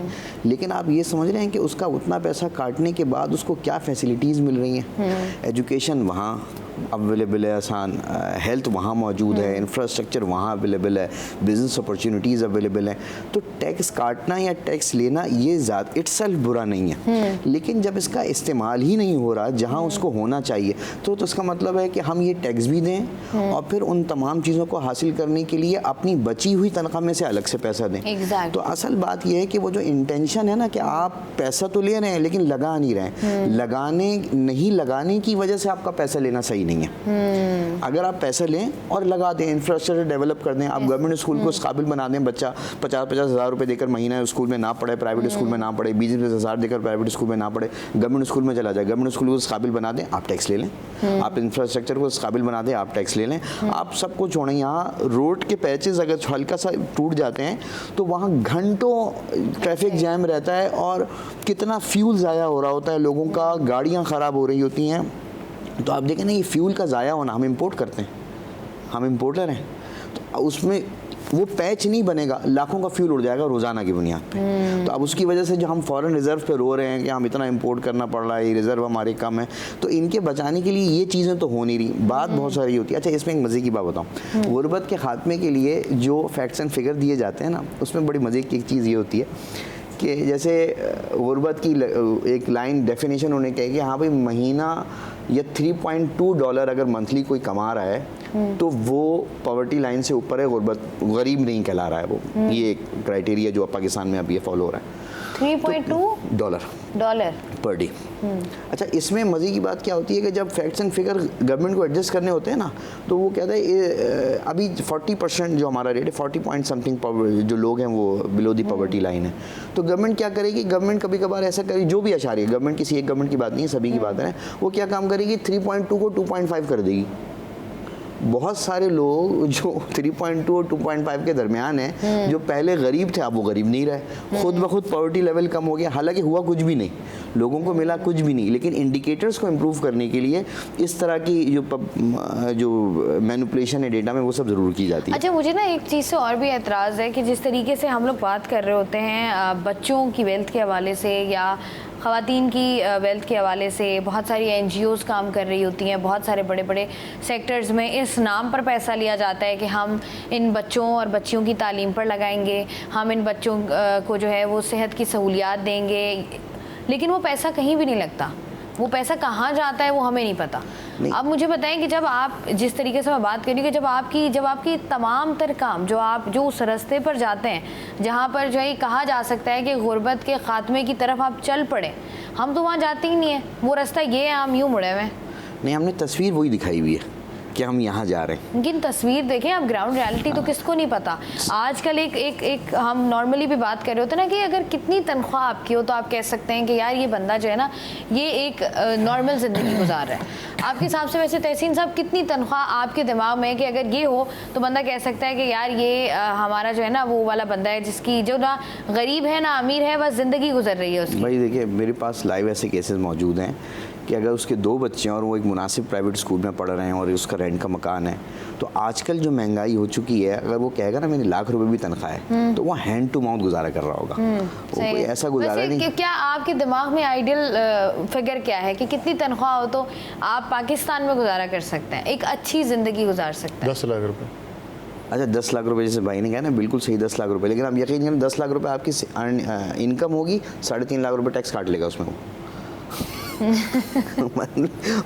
आपके पास होगी तो 10 लाख रुपए कमाने वाला भी बोलेगा कि मैं शायद कमा तो रहा हूँ लेकिन मैं अपने ऊपर वो खर्च नहीं कर पा रहा। अब वो 6.5 लाख बचेंगे, उसमें से भी जाहिर सी बात है जब उसका एक स्टैंडर्ड ऑफ लिविंग हाई है तो वो एक्सपेंसेस भी वैसे ही करेगा। फिर जब एक्सपेंसेस या ब्रांड वैसे ही इस्तेमाल करेगा तो टैक्सेस भी वैसे ही कटेंगे। तो आज पाकिस्तान में 10 लाख कमाने वाला और 1 लाख कमाने वाला दोनों शिकायत कर रहे हैं। ऐसा नहीं है कि 10 लाख वाला बोल रहे हैं। तरीके से महंगाई पर हम लोग बात कर रहे हैं, अब अगर महंगाई की सूरत हाल हम देखें, लोग कहते तो हैं कि आप ब्रांड कॉन्शियस हो गए हैं, लोग जाके कपड़े खरीद रहे होते हैं, ख़वातीन चूँकि शौकीन होती हैं जाके ख़रीद रही होती हैं, लेकिन यही आप ब्रांड्स पर मत जाएं, आप यही कुर्तुबा चले जाएं, आप यही इन मार्केट्स में चले जाएं, यहाँ पर भी आपको यही रेट्स मिलते हैं। यहाँ पर एग्जैक्टली सेम रेट्स आपको मिलते हैं, बस 19-20 का फ़र्क है। आप मुझसे इत्तेफाक करेंगे कि आप लॉन का 3 पीस जोड़ा लेने चले जाएं, हल्का सा काम हुआ हो, वो आपको नॉर्मल जो कि ब्रांडेड नहीं है वो भी आपको 5-4-5 हज़ार रुपये का, बाजी महंगाई हो गई है, बाजी 5,000, बाजी ये इंडिया, बाजी चाइना का, बाजी करके वो मुझे 5,000 और यही जोड़ा मुझे सिला हुआ ब्रांड से 5,000 का मिल जाए। ब्रांड्स का वॉल्यूम बढ़ गया है, दुकानदार का वॉल्यूम कम है, दुकानदार के पास बाइंग पावर से परचेज करने वाले अब कम आ रहे हैं। ब्रांड्स एक ह्यूज क्वांटिटी में स्टफ तैयार करता है, उसको उस दुकानदार से भी कम में पड़ता है। दुकानदार तो होलसेलर से जाके खरीद के लाता है ना, ब्रांड खुद मैन्युफैक्चरिंग करता है, अपने डिज़ाइन खुद बनाता है, उसके बाद फिर सेल पे ले आता है उसको। पहले ब्रांड्स तो पहले अपना प्रॉफिट मार्जिन सीज़न से आने से पहले ही उसको लगाकर वो उससे निकाल लेता है, उसके बाद वो सेल पे लगा देता है। लेकिन अब अगर फहीम साहब यूँ देखें तो हम ये भी तो देख रहे हैं ना कि जैसे अगर उनकी अपनी फैक्ट्री है, मैन्युफैक्चरिंग उनकी अपनी है, तो उनका देखें ना, उनका मटेरियल ज़्यादा इस्तेमाल हो रहा है, उनको मैन पावर ज़्यादा चाहिए, उनको आप देखें ना, हमने देखा है अक्सर बड़ी बड़ी टेक्सटाइल इंडस्ट्रीज़ की अगर मैं बात करूँ, इत्तेफाक हुआ है मेरा वहाँ जाने का, जितनी ह्यूज मशीनरी वहाँ पर लगी हुई होती है वो तो उनको करोड़ों की कॉस्ट होती है। तो गवर्नमेंट सब्सिडीज़ भी उन्हीं को है, एक दुकानदार को गवर्नमेंट सब्सिडी नहीं है। अगर एक इंडस्ट्री में आप जाती हैं तो इंडस्ट्री का जो बिजली का यूनिट है ना वो 37 रुपीज़ का है एक यूनिट, और दुकानदार के पास जाती हैं तो उसको 120 रुपये का यूनिट बिजली का पड़ रहा है, उसके अखराजात ज़्यादा है। वो अपना रिटर्न फाइल करके सेल टैक्स गवर्नमेंट से सारी चीज़ें रिटर्न में ले लेते हैं। दुकानदार को ये सारी चीज़ें लेने में जो है वो उसके इतने ऑडिट्स लग जाते हैं, वो बेचारा भर ही नहीं पाता। तो दुकानदार और इंडस्ट्रीज़ में बहुत ज़मीन और आसमान का फ़र्क है। बिल्कुल ऐसे ही है। और जिस तरीके से एक नॉर्मल, जैसे मैं प्रोग्राम के शुरू में भी ये बात कर रही थी कि एतदाल पसंदी जो है ना वो दानिशमंदी है, मतलब एतदाल के साथ जब तक आप नहीं रहेंगे, मुझे तो खैर ऐसा लगता है कि बड़ा जो है ना ये हाइप्ड ओवर रेटेड चीज़ जिसको हम कहते हैं वो ब्रांड्स हैं। ब्रांड्स में आपको बहुत ही इस तरह की चीज़ें मिल रही होती हैं जो मेरे ख्याल से आपको दुकान पे मिल रही हो तो आप शायद ख़रीदे भी ना, लेकिन चूँकि टैग लगा हुआ है तो आप ख़रीद लेते हैं। मेरा एक पर्सनल ओपिनियन है। लियाकत भाई मुझे ज़रा बताइएगा कि जिस तरीके से हम लोग बात कर रहे हैं, पॉलिसी मेकिंग हो नहीं रही, इदारे हैं नहीं, काम कर नहीं रहे, पैसे मिल नहीं रहे, जिसको मिल रहे हैं उसके कट रहे हैं, कुछ को मिल नहीं रहे, तो ऐसे में क्या हुकूमत का क्या किरदार है जो वो अदा नहीं करी? और अगर किसी इंसान के साथ ज़्यादती हो रही है, कहाँ किसका दरवाज़ा खटखटा सकता है वो जाके? देखें, बात ये है कि ये तमाम जिम्मेदारियां बनती तो हमारी हुकूमत की हैं। अब दुकानदारों की बात कर रहे थे, दुकानदार तो सेल्स टैक्स भी काट रहे हैं, अब तो खाने पे भी सेल्स टैक्स लग रहा है, जो हर चीज़ के ऊपर टैक्स है। तो भाई इतना सारा टैक्स आप ले रहे हैं, डेवलपमेंट आपकी नहीं हो रही, फैक्ट्रियाँ आप नहीं लगा रहे, जॉब क्रिएट्स आप नहीं कर रहे, फैसिलिटी लोगों को आप नहीं दे रहे, इलाज मुआवजे की, तालीम की जो ना, तो ये पैसा कहाँ जा रहा है? ये सब इनके अयाशियों पे खर्च हो रहा है। ये जो बड़ी बड़ी अयाशें करें, बड़ी बड़ी गाड़ियाँ इनकी आप देख लें, इनके मुलाजमीन देख लें, इनका लाइफ स्टाइल देख लें, ये जो सारा आवाम का पैसा है ये सारा अपने ऊपर खर्च कर रहे हैं। खुदारा आप माफ़ कर दें इस मुल्क को, अब कुछ बेहतरी के लिए आप लोगों के लिए जो है ना जॉब क्रिएट्स करें, आप जो है यहाँ पे इंडस्ट्रीज़ लगाएं, आप यहाँ इस मुल्क के निज़ाम को बेहतर करें, इंसाफ को प्रोवाइड करें, लोगों को गुर्बत से लोगों को निकालें, जो है ना लोगों को फैसिलिटी दें। जैसे मेरे भाई ने कहा कि आप जो टैक्स ले रहे हैं आप उसमें उसके बदले में क्या दे रहे हैं? आप टैक्स तो लिए जा रहे हैं लेकिन आप कुछ नहीं दे रहे। बिजली आपकी महंगी है, सैलरी से आपका टैक्स कट रहा है, आप मार्केट में कुछ परचेज करने जा रहे हैं आपका टैक्स कट रहा है, आपको तनख्वाह प्रॉपर वक्त पे नहीं मिल रही है, नौकरी करने के लिए आपका कोई ऐसा इदारा नहीं है कि आप जहाँ वो करें। देखें, आप लोगों को हुनरमंद बनाएं, यहाँ लोगों को IT के इदारे बनाएं, यहाँ पे लोगों को ट्रेनिंग दें। इसके अलावा जो है ना जॉब्स क्रिएट्स करें, फैक्ट्रियाँ लगाएं, आप बड़े बड़े जो इसमें बिजनेसमैन हैं उनको लेकर आएँ, आप लॉ एंड ऑर्डर को बेहतर करें, यहाँ पे अपने इंसाफ के जो निज़ाम है उसको बेहतर करें जो ना, ताकि जो ना यहाँ लोग आके अपना कारोबार करेंगे, यहाँ लोगों को जो है ना फैसिलिटी होगी। जैसे उन्होंने ट्रेडिशनल जो है ना टूरिज़्म का कहा, आप सियाहों को बुलाएँ, यहाँ पर लोगों को इनकम होगी। अभी आपने किसानों के साथ क्या किया? आप कहते हैं हम देखें नॉर्मली, वैसे तो क्योंकि ये एक ऐसा टॉपिक है गुर्बत के खात्मे का कि हर शख्स जो कि जिसके पास जितना मर्जी पैसा है वो फिर भी महंगाई का सताया हुआ है। ये बहुत कुछ होता है कहने को, लेकिन टाइम चूँकि कम होता है हमारे पास। फ़हीम नूरी साहब हमारे साथ मौजूद थे, लियाकत साहब मौजूद थे, डॉक्टर तहसीन हमारे साथ मौजूद थे। आप तीनों का बहुत बहुत शुक्रिया। एक मेजर चीज़ जो हम लोग अपनी लाइफ में फील कर रहे होते हैं, या अक्सर कहा भी जाता है कि जब किसी भी मुल्क में बड़ी बड़ी इंडस्ट्रीज़ लगती हैं, किसी भी मुल्क में इंडस्ट्रीज़ लगती हैं तो आपको लेबर चाहिए होती है। किसी भी मुल्क में जब इंफ्रास्ट्रक्चर, जब हाईवेज़, जब आपकी रोड्स बनती हैं तो आपको बहुत बड़ी तादाद में लेबर चाहिए होती है। और कहीं भी सड़क या हाईवे बन रहा हो या इस तरह का कोई बड़ा प्रोजेक्ट, मेगा प्रोजेक्ट, मोटरवेज बन रहे हो, तो वो 1 साल 6 महीने में नहीं बनता, वो 3-3 साल 4-4 साल का प्रोजेक्ट होता है जहाँ पर लेबर आती है और 3-4 साल जो है वो उनका सर्कल चलता रहता है। तो अपने इस तरह की पॉलिसीज़ अच्छी हों तो फिर जो है हम ये कह सकते हैं कि गुर्बत के खात्मे की तरफ जो है वो हम जा सकते हैं। मैं हूँ शाइस्ता रज़ा, सिटी@10 से आज के लिए मुझे दीजिए इजाज़त। अपना रखिएगा ख्याल। अल्लाह हाफ़िज़।